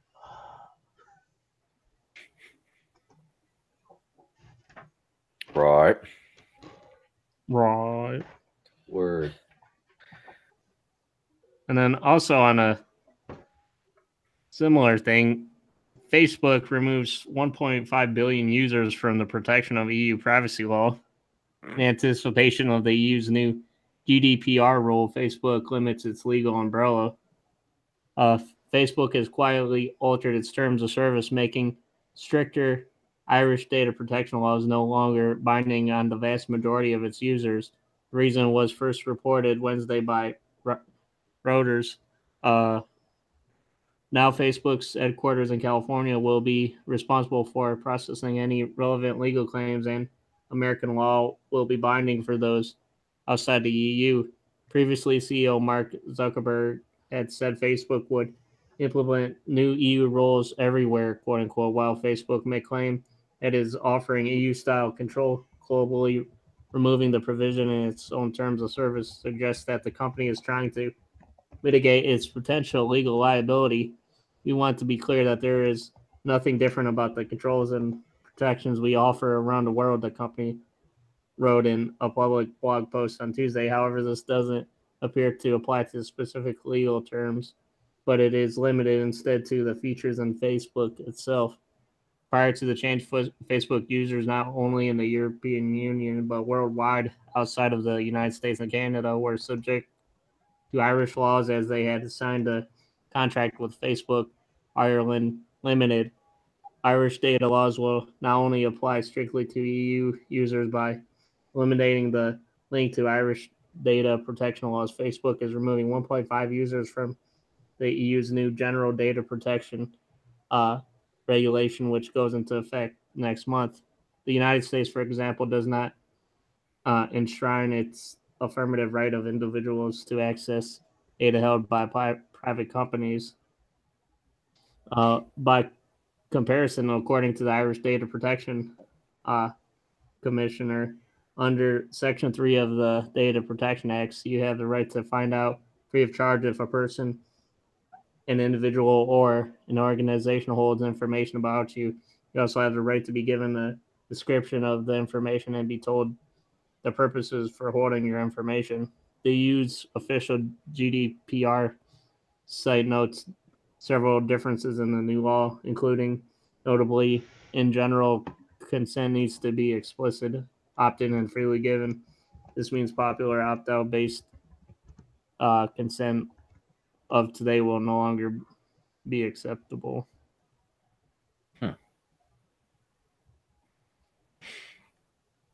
All I know is every time I open Facebook on my damn phone, dong. Yeah. We're serious about your safety and your security because, we got busted. Look, you're not leaving us, so please just stay. It's like, we're not sorry we did it. We're just sorry we got caught.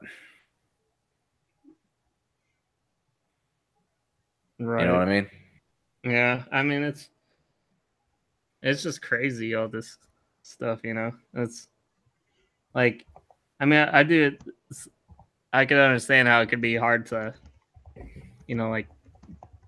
know what to do with all these different laws from different countries, especially since, the whole internet is everywhere, Yeah. It's like you'd have to change everything for every country, and it's like you really guys, we wanted to do the right thing, but then they wanted to pay us, so yeah, we wanted to keep your shit safe, but money. Well, I would hate to be a giant, like an owner of a giant company like that, trying to, not get sued by different countries, You know what that guy should have did? What that asshole Tom from MySpace did, sell out and fucking run. Yeah.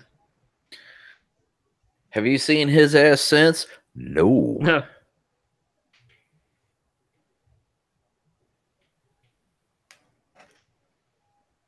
All right. Out with me, oh yeah. Okay, so the next one's the 4 publishers. Yep. Sorry, getting there. Fucking ad. Where's the... What's this shit? It's huge. Okay. 4 publishers must change in-game loot boxes to avoid Dutch gambling laws. Look at this kid's face. Is this essentially the same as a kid buying a box of car skins in Rocket League? 4 publishers will be forced to make changes to their games in the Netherlands after a landmark report from the Netherlands Gambling Authority found their loot boxes violate laws against gambling. Oh boy, so I could probably read all this, but you guys are grown-ups. You know how to read. We're going to discuss this. Go ahead. I saw an episode of Extra Credits where they were talking about loot boxes and whether or not they count as gambling. And the can of worms that it opens up if you classify it as gambling, because, you know, loot boxes are, you know, a very useful thing in, you know, multiplayer games, and yeah, you know, big question about if it is gambling, then how are you gonna, you know, then you're gonna have to have things where you can't sell the games to minors because gambling can't be sold to minors. So, and then what do you do with certain states that allow gambling and certain states that don't? You know, so. Well, I mean, it's. Go ahead. Well, yeah, it's like this. If this takes precedent for other countries and everything, like it would have, you know, you'd have to pretty much change the whole games industry would be affected then, because it's like, you know, like all these like skins and anything that you could trade and has like I don't know, just like anything that has values, like anything people want in the game, you know, that you could trade. Because isn't that what adds value to it, is the fact that other people want it and would pay for it or whatever. Right. Because that's how you get a lot of these things, is you pay physical money for these things, and if you could trade them with other people and transfer them and everything, you know, it's pretty much like chips, right? That's at least how I understand it. Well, it comes down to it. When they make the games, they literally make the rules. So, is it gambling? No, because kids can't gamble. So no, it's not gambling. I mean, we want all the benefits of it. Right. Well, it's like, you know, when there are laws about gambling, so instead you have skill games parlors.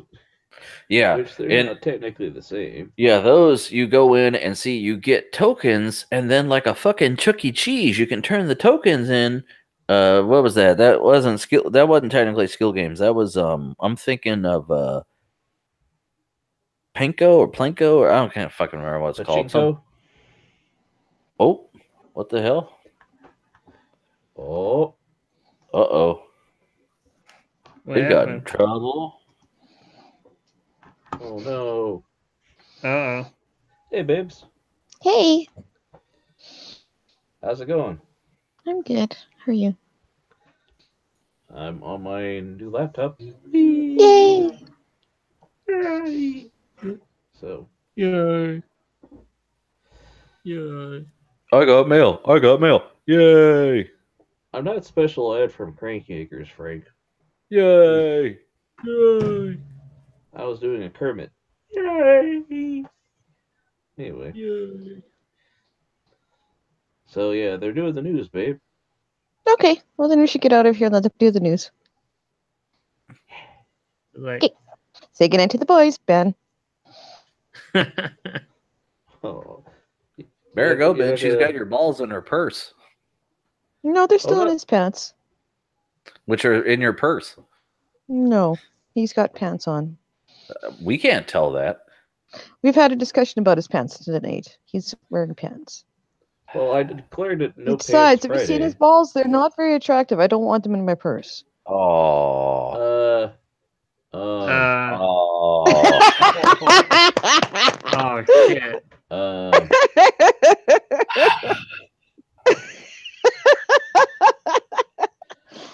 Ben, she said your balls aren't attractive, son. I'm sorry. They don't have to go in your purse. You could just have a nice set of earrings. Frank, quick, get that. Please stand by drop. Did you ever hear that song, Detachable Penis? Detachable Penis. We need a picture of like a Canadian flag. It's like, Canadian flag, fuck up. We gotta wait for the Canadian to leave the show. Bye-bye. Why do you don't? Oh, okay.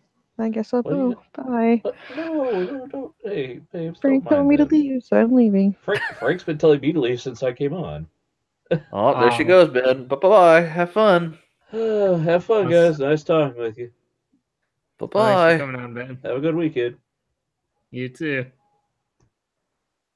See what you did, Frank. I made him leave. Oh, darn. No, I said you see what you did. Something about Ben's balls. I don't know. We enjoyed their company, Frank. Who's we? See them go.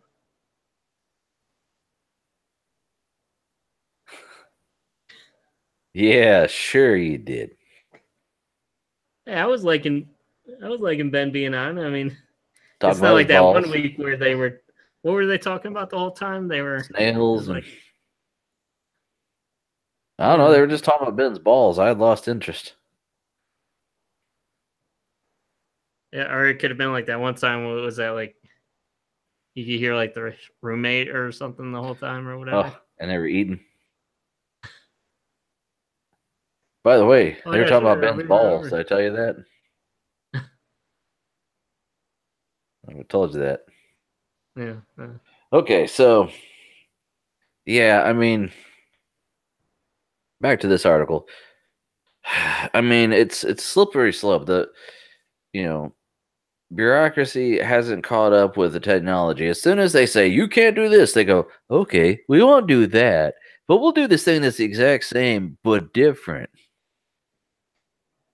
It's not Bitcoin, it's Ethereum, see? Right. I'm trying to think who are the four publishers?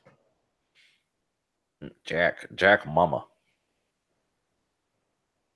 Affected publishers have until June 20th to make changes to their loot box design before the law is enforced.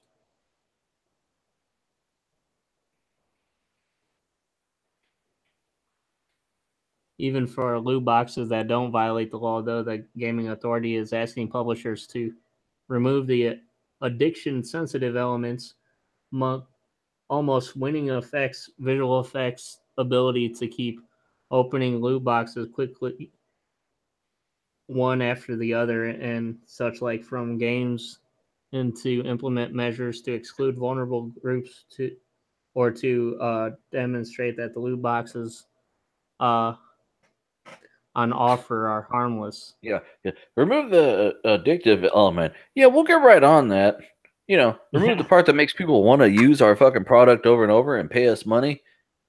Make your game less attractive. That's like when my mom said, hey, while you're setting that up, make sure you install parental lock so you can't get to bad websites. Yes, Mom, I'll do that. What? Wink, wink, nudge, nudge. Well, are these publishers going to go belly up if they can't get any games if they can't have any players from Dutch? I don't. Or from what's that country? The Netherlands. Yeah, the Netherlands. I'm sorry. Dutch is a language, isn't it? Arkansas. Yeah, I don't know because it depends on how much money they generate from them doing it, and also what's to stop them from using a VPN and just getting on any fucking way. Yeah, right. Like they said, PUBG right now is mostly used by Chinese people. Nice. So,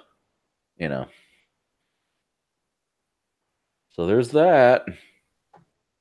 Yeah. I don't know. I mean, Yeah, once you just start saying the word, oh, we got to do it. Or, I mean, what am I saying? Like, it's always like you try to use kids to win your battle. So it's like, oh, we got to do this for the children, you know? Right.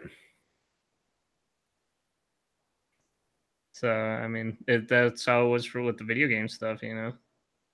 Like, oh, yeah, these violent video games are making kids bad, you know? It's making kids bad, okay? Okay. Bad kids. Okay.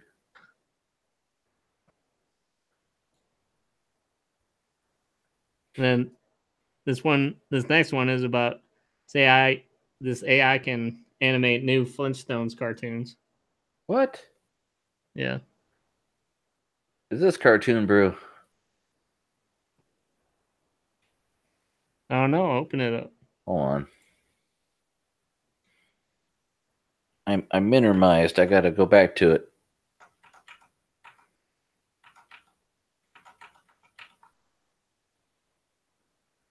Hold on.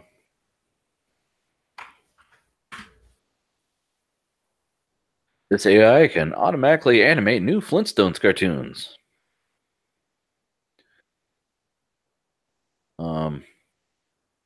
So basically, they're saying that animation then was so simple that it can be done by something that's not even trying now. Is that what they're saying? Well, the Flintstones, a cartoon about life in the Stone Age, has just surpassed the Jetsons, a cartoon about life in the distant future when it comes to technological innovation. Researchers have successfully trained artificial intelligence to generate new clips of the prehistoric animated series based on nothing but random text descriptions of what's happening in a scene. That's so basically they fed this AI like thousands of hours or whatever of the cartoon, and I can generate these new sequences. Oh, this is where the neural network that can generate an infinite number of anime faces. Yeah, it's pretty much like that. I should have done this when Ben was here because I figured he had something to say about this. Is this like that software they use to put Nicolas Cage in movies? No, I think that was a little bit more complicated. But you know what I'm talking about, though? Yeah. No, we did that like that shit with the Obama or whatever. Oh yeah, make footage for scenes they never did. Yeah. But I mean, it's interesting when you have this where you could pretty much, I mean, you might as well do this type of stuff because that's what it seems like. You know, it's just another wacky episode, you know, you could generate, I guess. Right. So now fucking Hanna-Barbera is like, we order a bunch of new Flintstones episodes. Yeah. Right. That's crazy. That's cool. Well, it's just like they're all, I mean, all the episodes, like a lot of those cartoons back in the day were like, you know, they never really had any connection throughout the show, so it's like each one was random. It's like you'd anything about the last episode, you didn't need to watch any other thing unless it was like a to be continued or whatever, you know. Right. I mean, this would be, interesting. I mean, it's limited animation, so yeah. But yeah, there it is. That neural network generating an infinite number of totally unique anime. That's why I asked that. Yeah, that was at the bottom of this.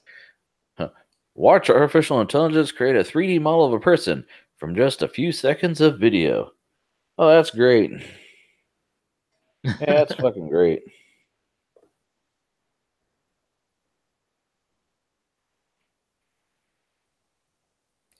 Yeah, so you get Frank on some security cameras, you know, walking down the street, you know, I mean. Right.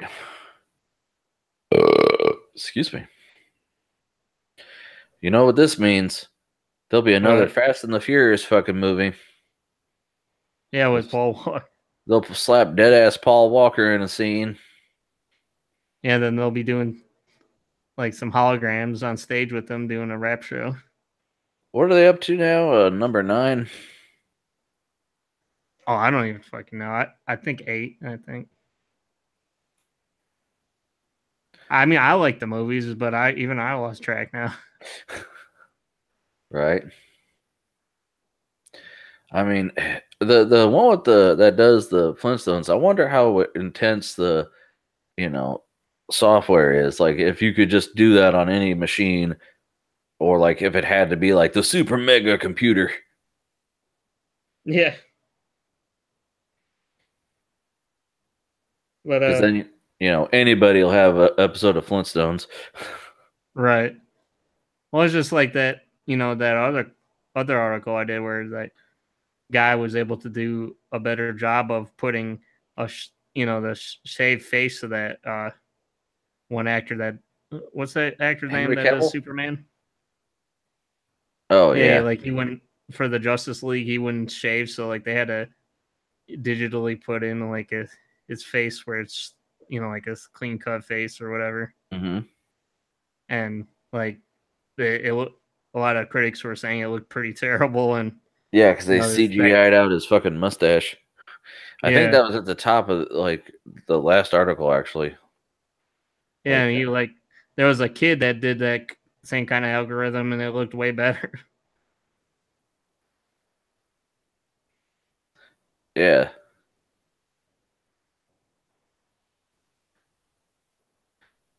Like when it came out, there was a guy on the radio. He said that he watched the bootleg version of it, and he couldn't watch the movie because he was too focused on the big fake upper lip of Superman.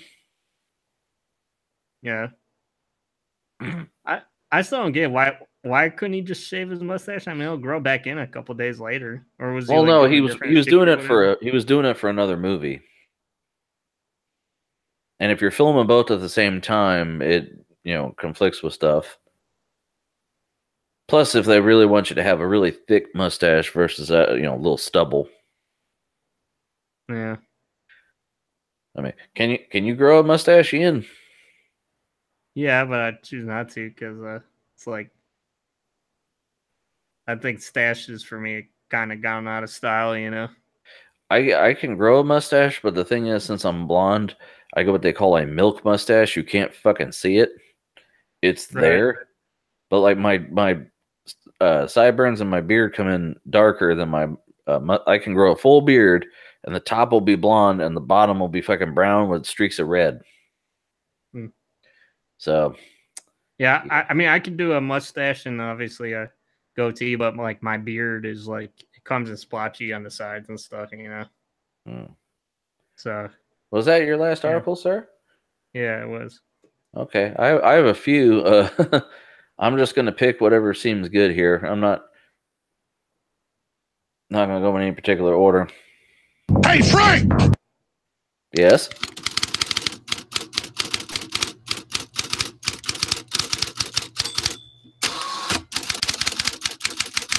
Hold on, I'm typing this up.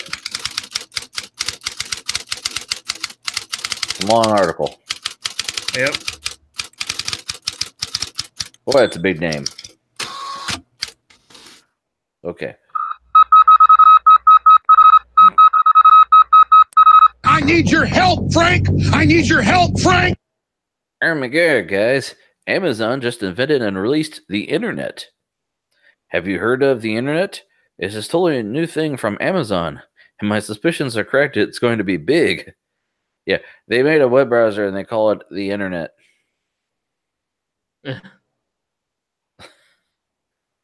Because, that's not fucking weird. By the way, was it just me or when Solange popped in? At first I thought it was Doug, and then I was kind of disappointed. I'll just leave that there. Well, I mean, I missed Doug. I wish you'd come back on. Oh, you missed Doug. Oh. Yeah, I miss the rage. Oh. Him raging out about shit. Oh.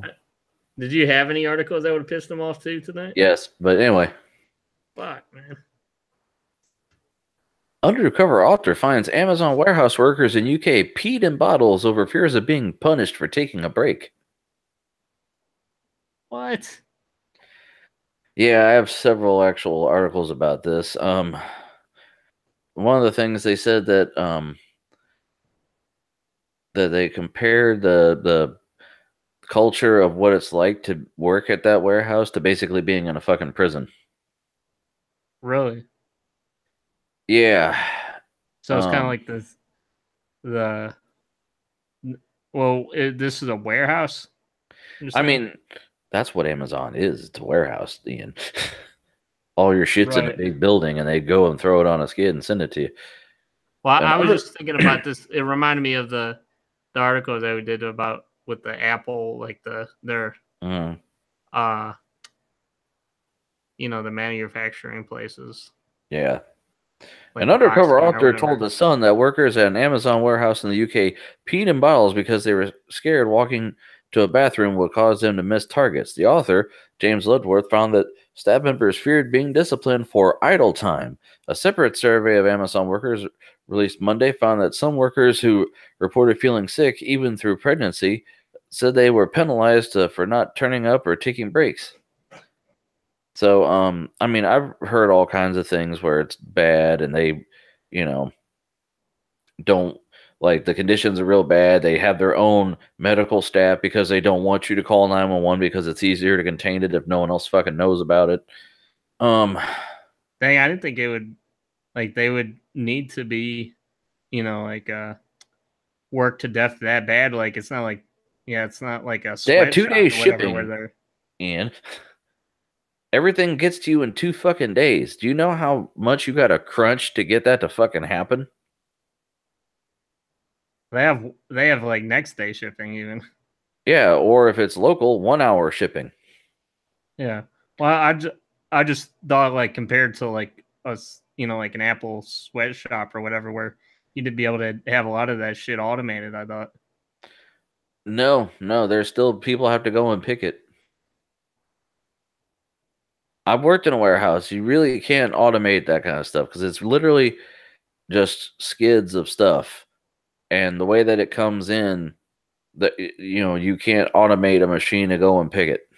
And plus, a human will still be required to, to double check before they ship it out. And they're just banking on that it's young, stupid people that can come in, be abused, just like FedEx or UPS. I mean, Amazon's evil, don't get me wrong, but I'm still going to have my Prime subscription. Just like, just like we know that everyone in China is a 9-year-old kid in a factory putting together iPhones. We still got those smartphones, though. Yeah. We ain't going to give them up. Are you kidding me? Well, did this article, like, is there going to be any legal things for Amazon to worry about, or? Workers say they've been punished for being sick. I turned in for my shift even though I felt like shit. Managed 2 hours, then I could just not do anymore. I told my supervisor, signed off sick. I had a gastric bug, sickness, and diarrhea. Very bad. Saw my doc. Got a sick note with the explanation, but still got a strike. So, the company also said provided on-site occupational health and physiotherapy support as well as legal, financial, and workplace guidance. Yeah, I don't know. This article didn't go into it. There's multiple articles about it in the thing. I literally was losing track of how many articles I had because I had follow-ups to stuff, and then they were out of place, like out of order. A worrying number of Amazon's warehouse workers are reportedly living off food stamps. Same thing with Walmart. You get so many fucking people working there that are not paid enough. Bad things are going to happen. Yeah. Unfortunately, when companies get to be so big, it's like a lot of times people suffer. Right. And it's all at the cost of their bottom line, basically. So yeah, but it's like you said, you're dependent on all that stuff. It's amazing what you accomplish when you throw human suffering to the wind. By the way, Amazon has made Disney's Star Wars and Marvel DVDs and Blu-rays Prime exclusives. If you want to buy one of the recent Star Wars or Marvel Cinematic Universe films on Blu-ray or DVD from Amazon, you're out of luck if you're not a member of Amazon Prime. That's the way to get you. That dude isn't smarter than Bill Gates because he's a dummy. I saw. By the way, go ahead. I was gonna ask, since we were I forgot to ask you, what did you think about that Amazon browser? Like, is that gonna go anywhere, you think? The internet? Yeah, that can be the new Chrome. I mean, maybe not in America, but because there was an article that was joking around, it said, thanks to Amazon, every Indian can have the internet. Yeah. So I don't know how. I mean, Amazon has a good way of getting people to love their shit. So I mean, we'll have to see, I guess. I mean, for the price, they give you so much shit. You feel like you're losing money if you don't get it. Right. Oh, why is my dark theme not on? Anyway, I heard about this, and this blew my mind. Amazon and Best Buy team up to sell TVs, but it's a risky move for Best Buy. Amazon and Best Buy today announced a partnership that will see Best Buy selling smart TVs running Amazon's Fire TV software and Alexa on its physical stores. The deal was begin with more than 11 models of Insignia and Toshiba TVs going on sale at Best Buy's this summer. I think the one article I have here summed it up. They're like, yeah, it turns out that customers like to touch a product before they can buy it. I mean, a TV, you kind of gotta have to see it in the fucking, in the flesh to see how the picture looks. I mean, I didn't. But even then, it's not really representative of what it can do, because a lot of times they're daisy chained with like 20 other TVs, so it's like. Right. Well, like my TV actually has a setting. Is this a home, TV, or is this in a store? And I'm like, wow, there's a setting for that. But, I went and looked at, LG's this size to get an idea. Yeah. And then I actually, not to toot my own horn about all this crap again, but when I got it, I looked at it, and the only thing is this is last year's model that I have, but the operating system is the same as the current one. So it's just $100 cheaper. And what's the OS that's on your TV? WebOS 3.5. So it's not like an Android? No, it's LG's own thing that they do. Well, I don't know if it's just a. Let me see what smart TVs run. It's a smart TV. I don't know if it's only LG or let me see. WebOS TVs. Actually, now that I think about it, I don't even know if there's any TVs that run an Android. Maybe. Android TV is its own thing. I don't know if it's only in a box or WebOS, LG, OpenWeb, HP Web, Palm WebOS, Hewlett Packard, Qualcomm. Hewlett Packard. Yeah, so I mean, Palm, HP, and LG. I mean, it's it's interesting. I mean, like I said, I got this TV for $260. So I mean, for a 49-inch 4K. You got that for $260? Yes. Was that a deal or something? It's a refurb. But it's like new. So.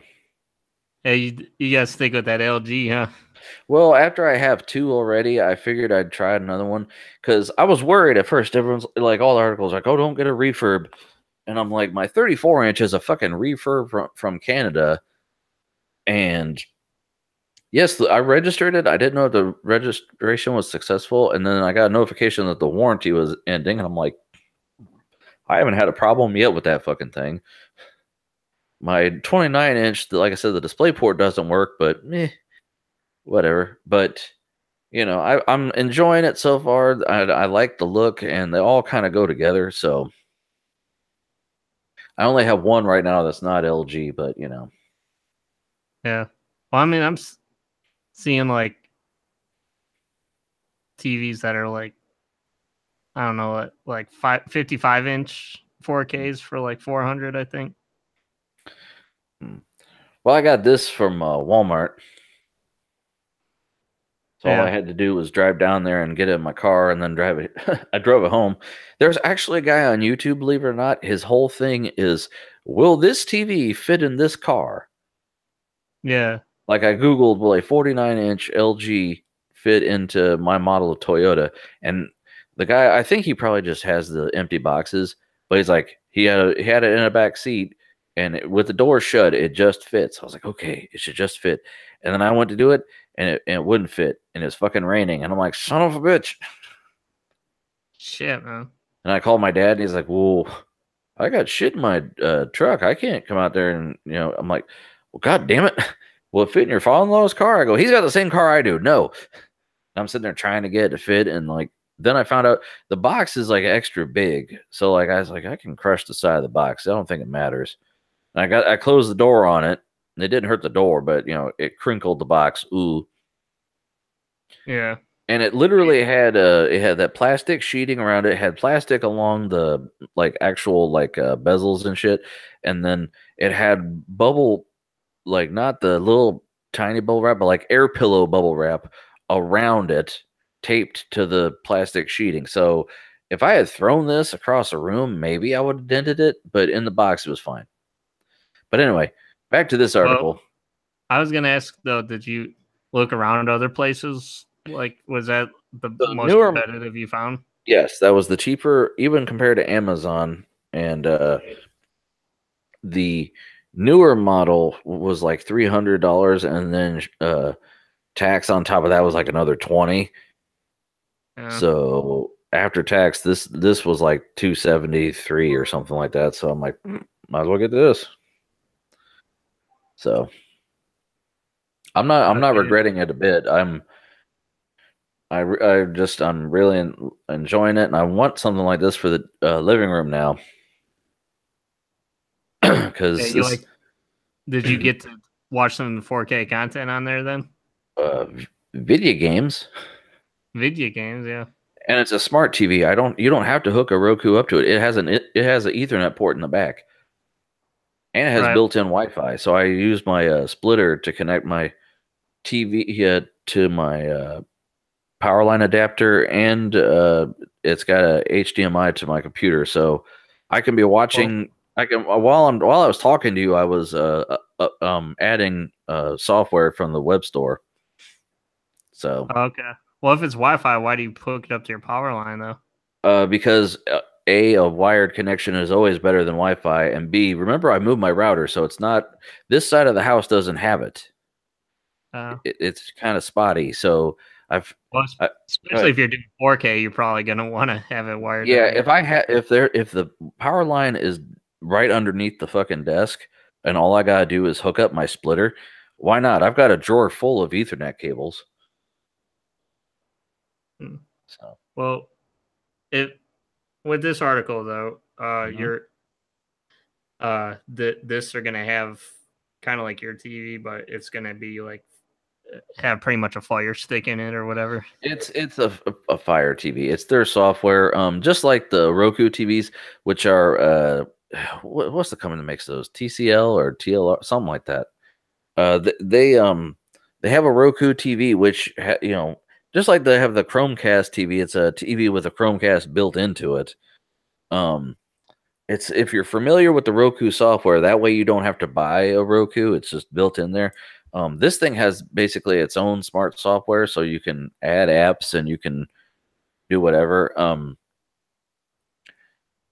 mean, it's all about what you're comfortable with. A Roku, if you want to just buy a TV that's not smart, a Roku can literally turn any TV into a smart TV. But this one was so cheap for a smart TV. I didn't see the point in paying for a not smart TV, because I had looked at other brands and I figured if I'm sticking with LG, then why not?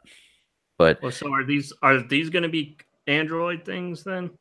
Let's see, where does it say? Well, I mean, they're also going to sell Alexa software, so like probably Echoes and stuff. Well, I'm just thinking because potentially, just like with the Fire Sticks and the Fire Boxes, you could sideload Kodi on there then.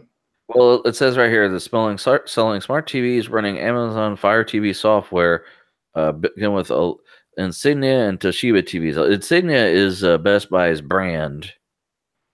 So yeah, I don't know if... Well, I think that the Insignias, I was told by a guy at Walmart that they, or Best Buy or whatever, that they were pretty much for your branded LG TVs. It was either Insignia or Westinghouse, one of them. I don't know. They I mean, they figure, you know, like if they can just sneak into something else, then they don't have to open their own. I mean, this article even says how they got Whole Foods after the acquisitions, but really all they got to do is worm their way into companies that are already existing. And I'm sure Best Buy is just looking at this like, well, the people were already going to fucking go to Amazon anyway, so might as well get them to go into our store. Right. I mean, I went to Best Buy just to see what the shit looks like in person because I was like, I want a big ass TV. And then I actually saw what a 55-inch looked like. I was like, oh, I don't have fucking room for that. Oh, what size? The 55. 16? My desk is only 74 inches wide. So, and you got to remember, I have 2 portrait monitors on the other side of it, so I'll barely have room. I can put some speakers here, but they're not going to be at the ideal listening position, which I told you is a equilateral triangle. They're going to be on either side of my ears. Yeah, and that's fine. I mean, like I said, I went in and just looked at them. You really should just invest in a tape measure and know how much room you're going to have. But if you can't visualize it, just go in the fucking store and walk up to it and go, oh, goddamn, that's bigger than my desk. Or whatever, that's bigger than my I looked at a TV. If I want a TV in the living room, 65-inch, it's going to have to be shipped freight. Yeah, so, I was thinking about like my next TV upgrade might be a upgrade 4K 65-inch. They make them up to 75, and supposedly it's supposed to be 85, but I can't find any. My only problem is I hate these. Do you see this new trend with TV stands where it's like they just give you these crappy little 2 legs on the sides? I mean, what do you mean? Like built onto the TV? Well, not built onto it, where you attach them. You mean like on the TV itself, though? Like, yeah. Oh, I mean, that's all I have. But are they just like 2 little legs or whatever, plastic legs? Yeah, they're plastic. I think they might have metal on the inside. Maybe, maybe not. They have metal screws. Go ahead. Well, it's just I like the giant bases that like where that's like heavier than the TV, you know, because it's like you could it wouldn't matter what size of the, you know, like I could put I only have like a stand that was made for like 47-inch, but I have like a TV that's like 50 inches, so it's a little bit larger than the sides. You know, like it goes off the sides a little bit. With a stand, you could do that. You could have a giant TV just from a little stand, but these little legs, since they put them on this like that up to the edges of the TV, then it really limits you to what size, you know, like the requirement sizes. Then, you know. Right, that's why I took a tape measure to our entertainment center and was like, what will fit on this motherfucker? Yeah. We even have like a Lazy Susan where once you put it on there, you can turn it to face the couch or whatever it is you're pointing it at. I'm horrible. I like to go to Amazon and look at the customer reviews for TV stands that collapsed, because they have, even the ones with like tempered glass on the bottom, those like just shatter. Says it supports 65-inch TVs. This is a lie. Right. But anyway, we're getting way off topic here. Yeah. This is I just think it would be cool to have an Android, you know, like a Kodi, you know, like Kodi built into your TV. Then you could expand the Kodi to whatever add-ons you wanted. I think that would be pretty sweet. Well, I mean, already like people do that with the Fire Stick because it's technically Android. So depending on how it's in the TV, I'm sure people will get it. and do it. I mean, could you imagine though, like the first Cody TV, like if they ever wanted to come out with their own TV, you know? Well, like smart TVs already have, like, this thing has Plex, which is really? Yeah, which is very similar, not exactly the same as Cody. You know, it's like the dumbed down version of Cody. Yeah. But also, like, there's also IPTV. So if you have a playlist of IP channels, you can plug them into that. So yeah. But there's all kinds of crap. But and there's like subscription based ones if you actually feel like giving somebody your money. So your money. That's right. But I think that this is a good idea for both companies because they're both wanting to take over each other. It's like when Apple teamed up with Microsoft, and you're like, you guys are kind of, what are you doing? Right. And they're like, fuck you, I want his money. Fuck you, I want his money. And well, Best Buy knows it's, they know they're on their last legs, Right, Circuit City's gone. They were the only game in town, and who knows? Well, aren't they making a comeback or some shit? I don't fucking. Can we do an article about that or what? I do lots of articles, man. I can't remember. Anyway, by the way, Google. Speaking of them, they're giving up on Allo. Remember Allo? I saw an article about that. I forget what that was.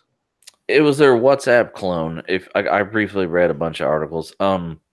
They pushed it a year and a half ago. It came out, and they're like, but it was based on your phone, so you didn't have a desktop version, and you only could have it on certain ones. It wasn't like a always on every Android phone thing. So Hangouts though was, any fucking phone can run that. So they gave up on it, and they're gonna try to focus more on rich communication services, which is not that good right now. But I mean, Google's just trying to find that thing that people are going to grab and gravitate to. Because what was it? Google Chat, Google whatever, and now Google Hangouts, which is in flux, transition, whatever, right? Right. Well, at least I know they still don't have it on the Firefox yet. Because of all that extension crap. Well, by the way, this might be interesting to you. Grasshopper, you ever heard of this? Is an app for learning JavaScript through mini games. Oh, no. Google's in-house incubator Area 120 just released an app called Grasshopper, which teaches you how to code JavaScript through a series of fun mini games, as reported by 9 to 5 Google. The goal, according to the coders who worked on the app, is to make coding feel fun and approachable to an increasingly new, becoming a necessary skill. Basically, think about it. Kids are already on their phones playing fucking games. If you get them young enough, then eventually the kids will just start coding and actually have some skills. Because, I mean, as it is now, kids already know more about computers than their damn parents. Right. And, I mean, that's always been a thing, but now it's really a thing. And, I mean... It kind of reminds me of that thing. Did you ever hear about those? I forget what they're called, but it's kind of like Lego electronics or whatever, where you could hook up like a temperature sensor to like a lights, like a LED light module or something, where it if it goes above a certain temperature, or like like you get like a microphone module, so if there's a loud enough sound, you could do like a camera, you could do like a motion sensor, and it'll set off the light or whatever, so it's kind of like if that then else kind of module Legos or whatever.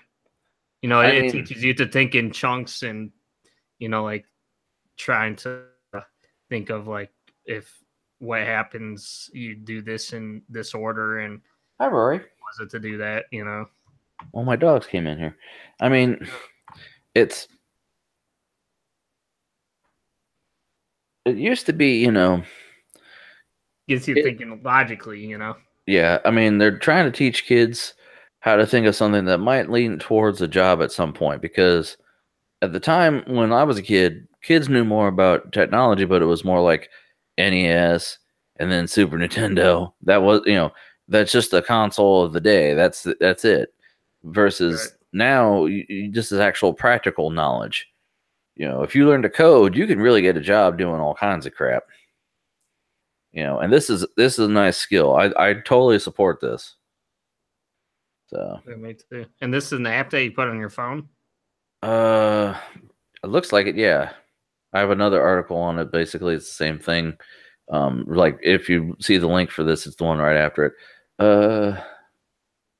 What I want to know is, can you put the Grasshopper app on a Cricket phone?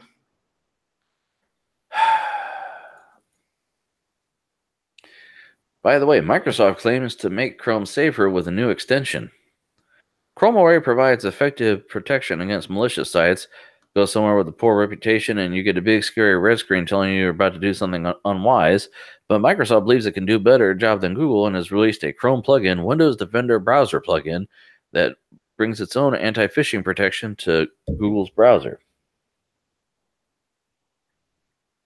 Warning. Danger.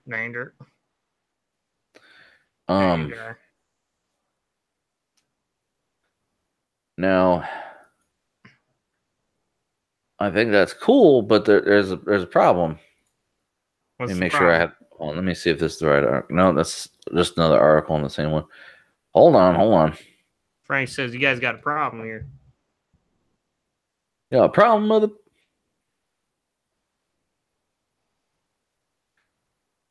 Basically, somewhere I read that they people were installing a bunch of extensions. Yeah, millions of Chrome users have installed malware posing as ad blockers. That's true, because everyone hates those ads. Maybe that's why Google's just like, fuck it, we'll put our own ad blocker in there. All you gotta do is turn the shit on. Right. Virus detected. Virus. By the way, here's something from our home state. You're from Ohio, right? I mean, I know you live here, but... No, I'm from Mars, Frank. No, you're from Arkansas. Ohio University offers the first Fortnite esports scholarship. Giving out $4,000 to its student e-athletes. Yeah, I was going to ask about, like, what do you think about that? The whole movement to, like, make esports like a real sport or whatever, Whatever. Miko. I thought this was goofy and Miko. I just think it was interesting. I mean, And this is from Ohio or whatever? Yeah, it's Ohio University or Ashland University. Oh shit. I thought it was OU. Yeah, it's Ben's shit. This is Ben's alma mater. Yeah. Oh, fuck. You guys are gonna fuck, aren't you? Shit, we're gonna have to ask him now. Yeah, too bad we didn't do this article first. I have so many. So many. Where the hell is it? So many articles and only one impatient dog. Right. He's pouting. Do you hear him? Yeah. Miko, stop it. I don't know what the hell he wants.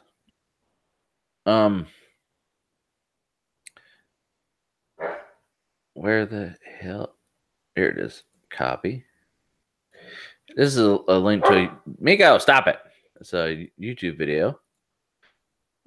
I'll stop it once it starts. Basically, Xbox. Stop it. Xbox One X is gonna have FreeSync. Stop it. asshole. Yeah, this So, one for your friend Floyd. Yeah. Stop it. Anyway. So yeah, they he was the one. Shut up. Jesus. They were telling me, he was telling me about it, and I've seen articles. Basically, TVs are going to have FreeSync built into them. I mean, they changed it now. It used to just be DisplayPort. Now it's HDMI. So it's been tested, and it's coming out. And I mean, I find it interesting. Stop it. Oh, here we go. Here's another article. I was like, I had an article on it, not just this stupid YouTube video, but yeah, FreeSync DisplayPort tested on Xbox One X. So, I mean, well, isn't the FreeSync though? That's just on the monitor level, isn't it? What? Well, I mean, like, what? Like, does the Xbox One X has a? It's stop it. It syncs up between the GPU, or in this case, the APU, and the monitor. Basically like VSync. Stop it! Jesus. So, it'll make everything sync. Shut up! It'll make everything sync up better. Jesus. So, I mean, it's shut up! Stop it. Anyway, I mean, it'll help a lot with screen. Stop it. It'll help a lot with screen sharing, which is a real problem on TVs and stuff. Yeah. A lot of TVs only have the 60 hertz, Right. But and they're pretty limited to all that stuff. Allow 50 hertz, allow 24 hertz. I mean, it's eventually, I don't know if TVs are going to come with DisplayPort or if they're just going to offer FreeSync. I mean, shut up. Either way, it looks like it's a good offer. I don't see it. Shut up. Jesus. I don't see anything bad coming out of either of those.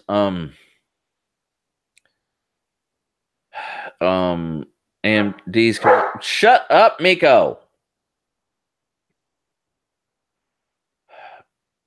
Ryzen's got some new chips coming out that have already been overclocked. Got a bunch of articles on that, but that's going to be boring. That's just going to be numbers, and I don't feel like going through those right now. Well, I mean, we did the articles last week. Well, it's already been overclocked. Generation. Shut up! It's already been over. It's already been overclocked to 6. Shut up!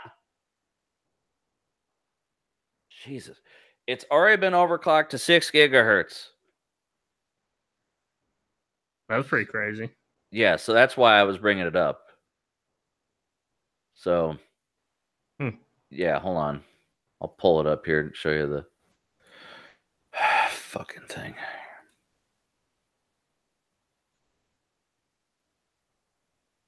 Yeah, AMD Ryzen 7. So, 2nd generation. Streaming past Skylake X. So, I mean. Yeah, Linus was saying they might be. I think it was Linus, but they're saying that they're kind of doing with the Intel thing, just doing generational now, probably, huh? I have no idea. I think he talked about that. I also have a link where it's shut up. Linus was talking about his Mac they wouldn't service. Yeah, I remember that. So I wonder if they're gonna do a 2950X then, 2nd generation Threadripper. That will be a beast, I'm sure. I don't know. Stop it! Look, can you talk about something for a minute? I'm gonna see if he needs out again. I don't fucking know. I just took him out. Okay, I'll go through your email and look for. Sorry, man. I'll be right back. Oh, it's okay. Let me see what Frank's got here. Oh shit! What the?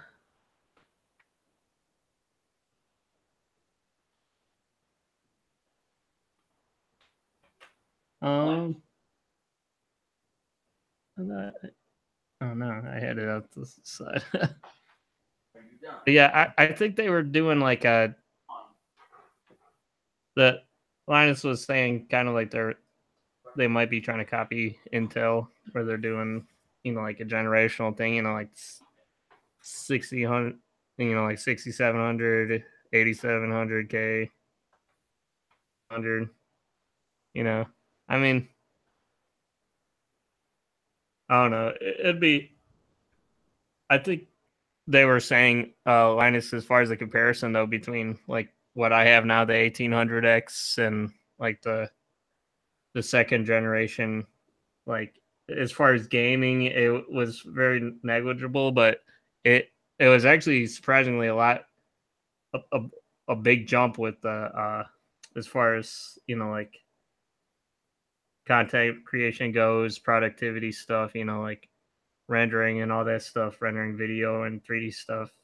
I guess it was a decent sized jump.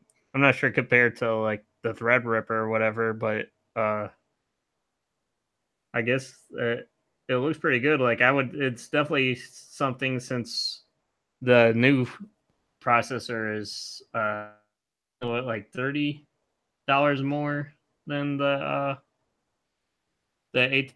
top tier 1800X, because I looked on there on like Amazon or whatever. That's like, I think it's like 320, and then the 2700X is like 350. So it's somewhere in that neighborhood. Like it's not, you get like, surprisingly for productivity, if you're doing that type of thing, it's not, it's like, you get a pretty sizable jump, I guess, and it's only like $30 more. So like I would definitely go for that if you're thinking about getting, like a nice CPU. So yeah. And Frank did mail me his news. Let me see what he's got going on here. Oh boy. The only thing that sucks with Frank, he doesn't give titles to the shit. Google Gaming.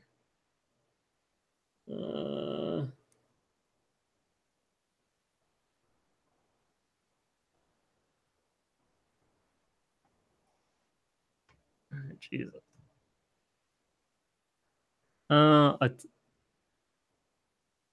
Atari's new console is a true all-in-one entertainment system.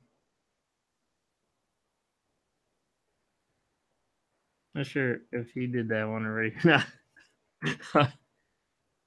He is doing so many articles tonight. I am not 100% positive we already did this or not. Let's see.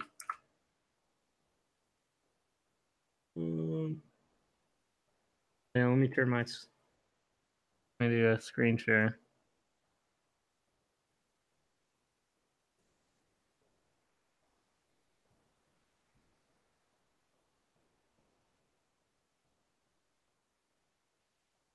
Oh, okay. Here, what did you got here about mechanical keyboards? This looks kind of interesting. Okay, the 6 best mechanical keyboards to use at work. Says you don't want to be that guy, the clicky clacky mechanical keyboard at the office guy. Him, his every keystroke signals coworkers near and far he is typing. But if you still want that sweet key registration at work, take solace. A select number of mechanical keyboards are specifically built for professional spaces. They're quieter and all around less obtrusive, assuming, of course, you're okay parting with rainbow pulsing LED backlighting during regular office hours. Some mechanical switches featured on this list lose a tactile bump in favor of sound dampening capabilities, but they operate the same otherwise. Well, some of the key switches, I know you could get the, like the rubber O-rings or whatever to help quiet them. Yeah, like the I personally I like the clicky clack.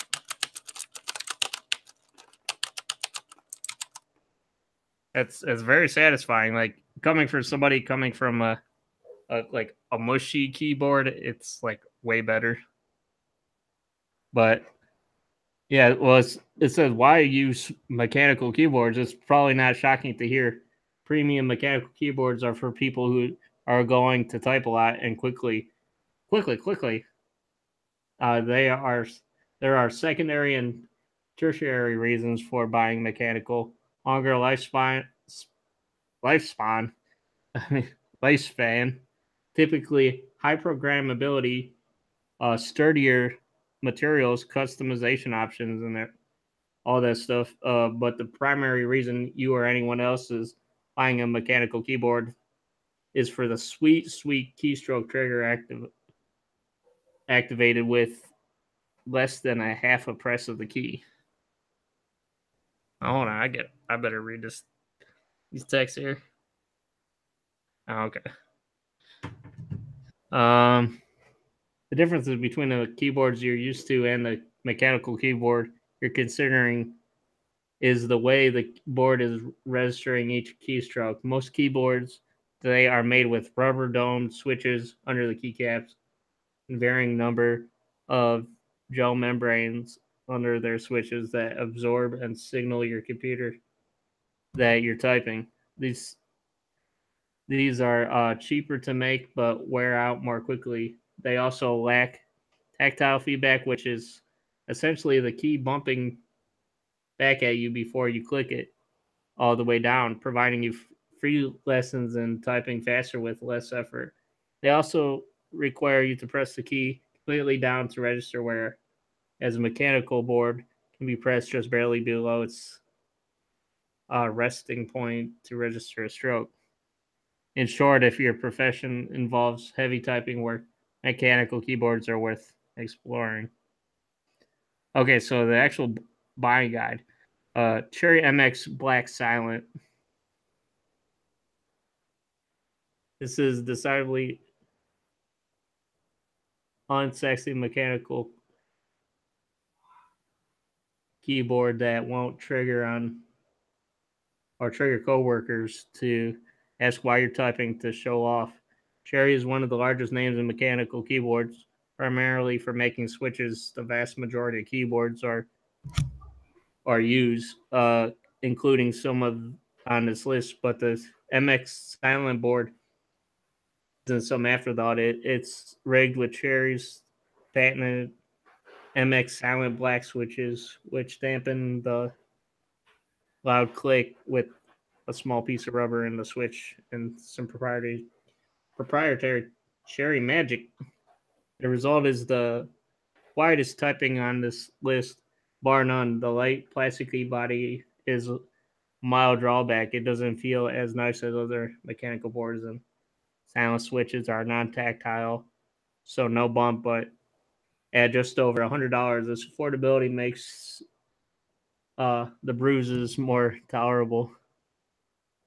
They had a Philco Magis Touch 2 TKO, which, by the way, this one, the Silent Black one was a full keyboard. This one looks pretty nice. This is a Tankulus, which is, if you've heard me on the show before, I'm a big fan of the Tankulus because both of mine, I have a Red Dragon Tankulus RGB one, and then I have a Corsair Tankulus,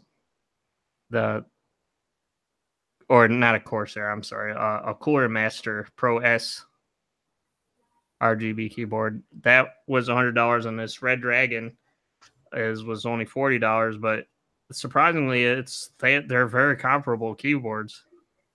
Yeah, like I even think that I almost like the clickiness of this Red Dragon keyboard. It feels like, and it sounds even more clickier. And the Red Dragon it's just a blue switch, whereas the Cooler Master has Cherry MX Blue, which is supposed to be better, but I don't know. These switches sound better, I think. But hey, what are you gonna do? I like them both though. Yeah. Okay. This one, this Philco Magis Touch.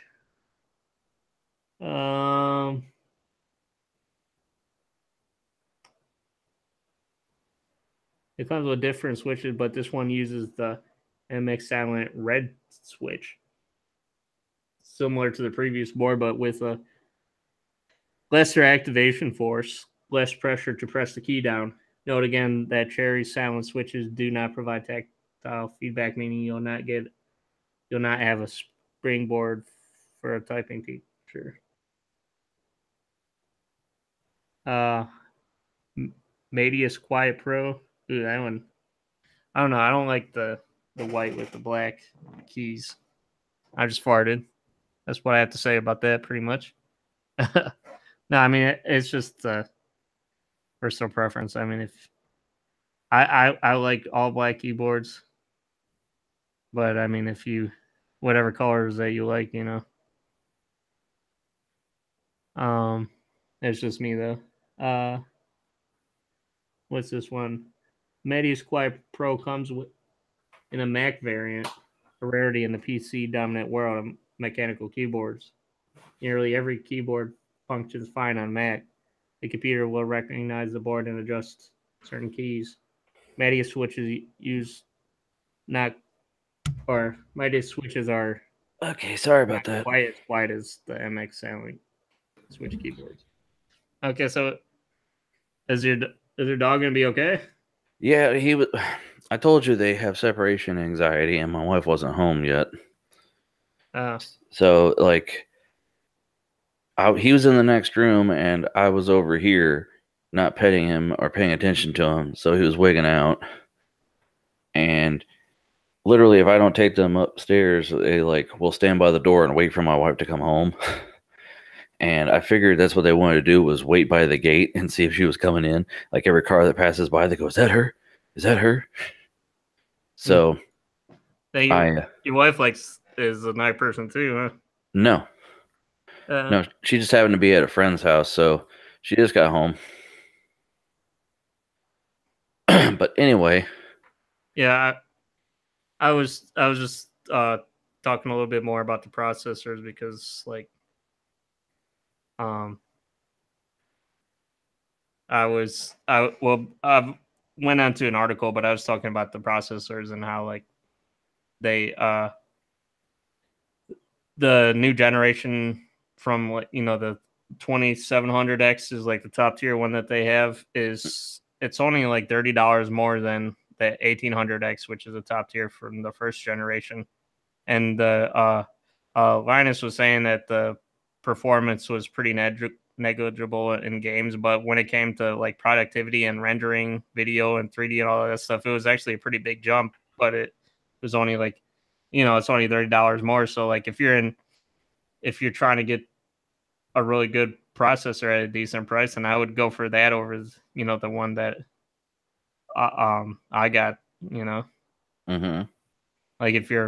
If I was planning on buying the same processor now, I would have just paid $30 more for the second generation one, Mm-hmm. So you're saying it's a worthy upgrade? Well, it's definitely a worthy upgrade, but I wouldn't go out and buy. I don't think I would go out and buy this one if you had already bought it, Mm-hmm. And if I were to do an upgrade, I would go to the Threadripper, Right, like the A350, it wasn't worth it to go to A320 or whatever the hell it was. The 8370. Yeah. Or the 9. No, I think you're thinking about that one that was could go to 5 gigahertz or whatever, like the 9000 series or whatever. Yeah. Yeah. No, but I started talking about this key.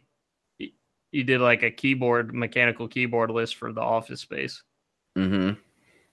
And I was going and reading through these. What made you decide to choose this? Just It's gaming related, and you're getting into mechanical keyboards, so I figured, Yeah. Then she always asks me what's best, and I'm like, I don't know. I haven't tried a whole lot of them. Well, this is a buying guide for making your keyboards quieter for the office space, and I was telling them that you could use you could either get the really quiet switches, or you could what I would do is just like get a nice mechanical, like a clicky thing, and then if you wanted to make them quiet, just get some rubber O-rings, and then you could take them out if you want to, Instead, you're just like, if I like versatility, Yeah. But yeah, and plus, to me, it kind of like a quiet, because they were saying like if it's like the silent black switches or whatever, like if it's not really gonna have any, like that activation clicky thing or whatever, and it's like it kind of defeats the purpose of having a mechanical keyboard then. Right. Yeah, it says it has a lesser activation force, less pressure to press the key down.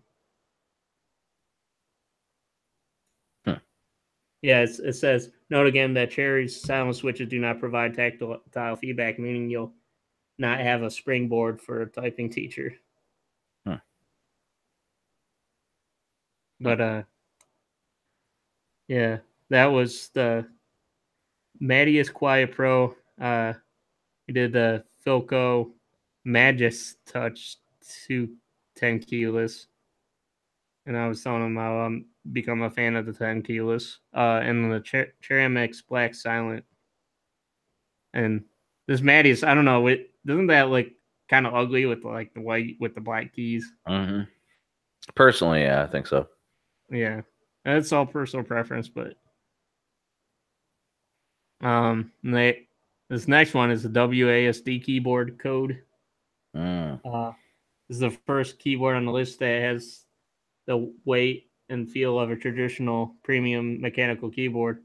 WASD keyboards code rocks the relatively rare Cherry MX clear switches, which are often guarded as stiffer to push variations of the popular MX Brown switch. They're not expressly made for absolute silence like the previous keyboards on this list, but they're easily the least obnoxious of the classic switch variety. Yeah, I think tactile. Tech Syndicate did a review of the WASD keyboards. Oh, okay. They had a couple of them. They have a DOS keyboard for professional, Toper, Real Force. Yeah, that's like a type of switch. And then too, the Toper switches or whatever. Yeah. Yeah, it's Toper switches. Yeah, some of them. What do you think about some of those keyboards that has like a little LED screen on them or something? Isn't that what that has? What is that on there? I don't know. Zoom enhance. Zoom enhance.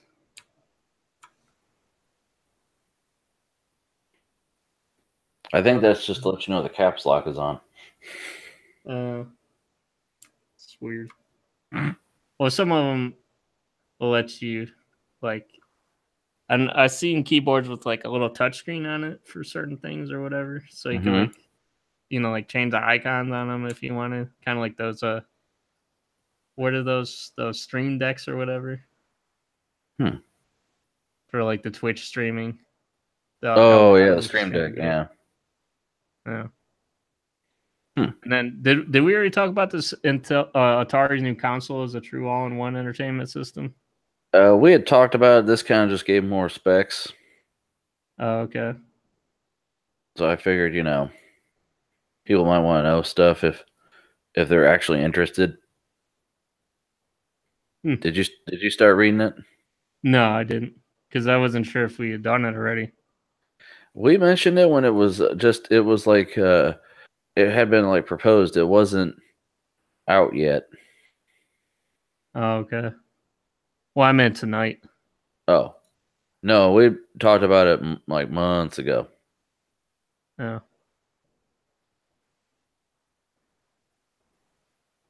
Okay. Well. Anyway. What do you think?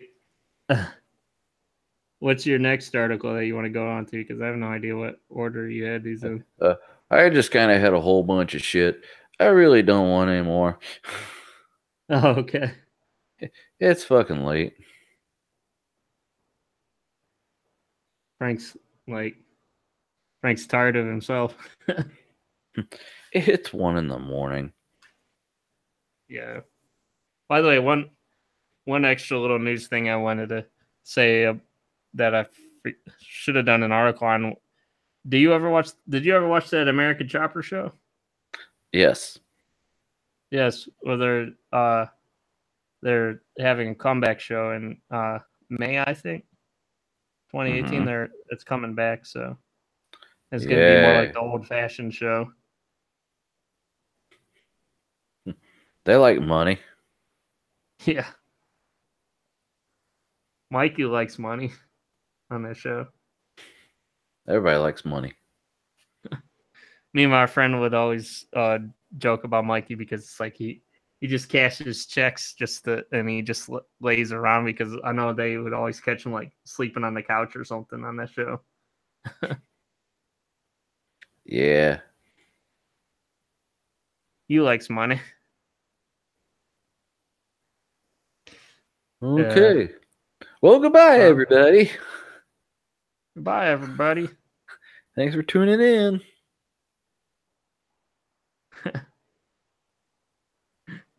Yeah, so if Floyd is still listening, he's not. Tell him he gets a free peanut. Yeah, he's not. Don't worry.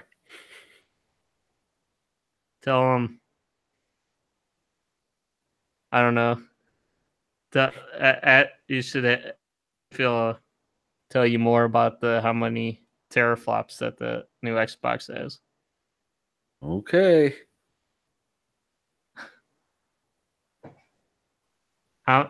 Floyd, how many teraflops does they have? All of them.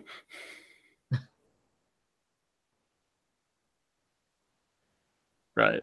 More than a PlayStation. Probably more than your computer.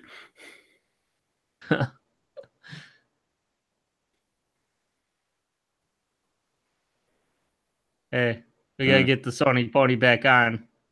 Get Floyd on and Doug on and just let them go at it, man. Ugh. Do we have to? Hey, it'll be fun.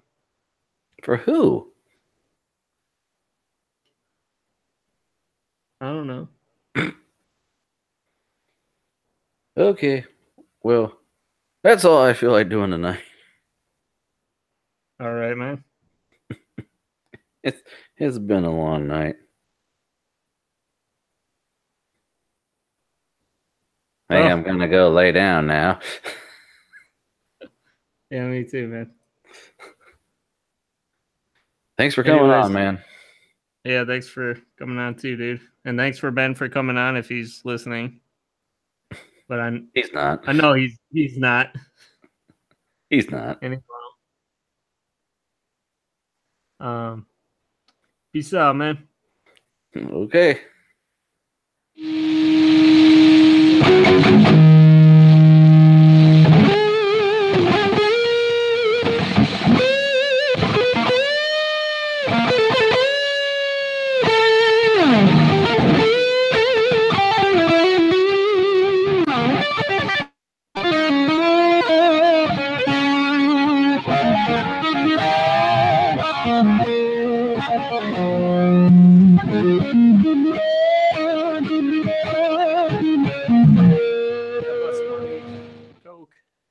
Give us money.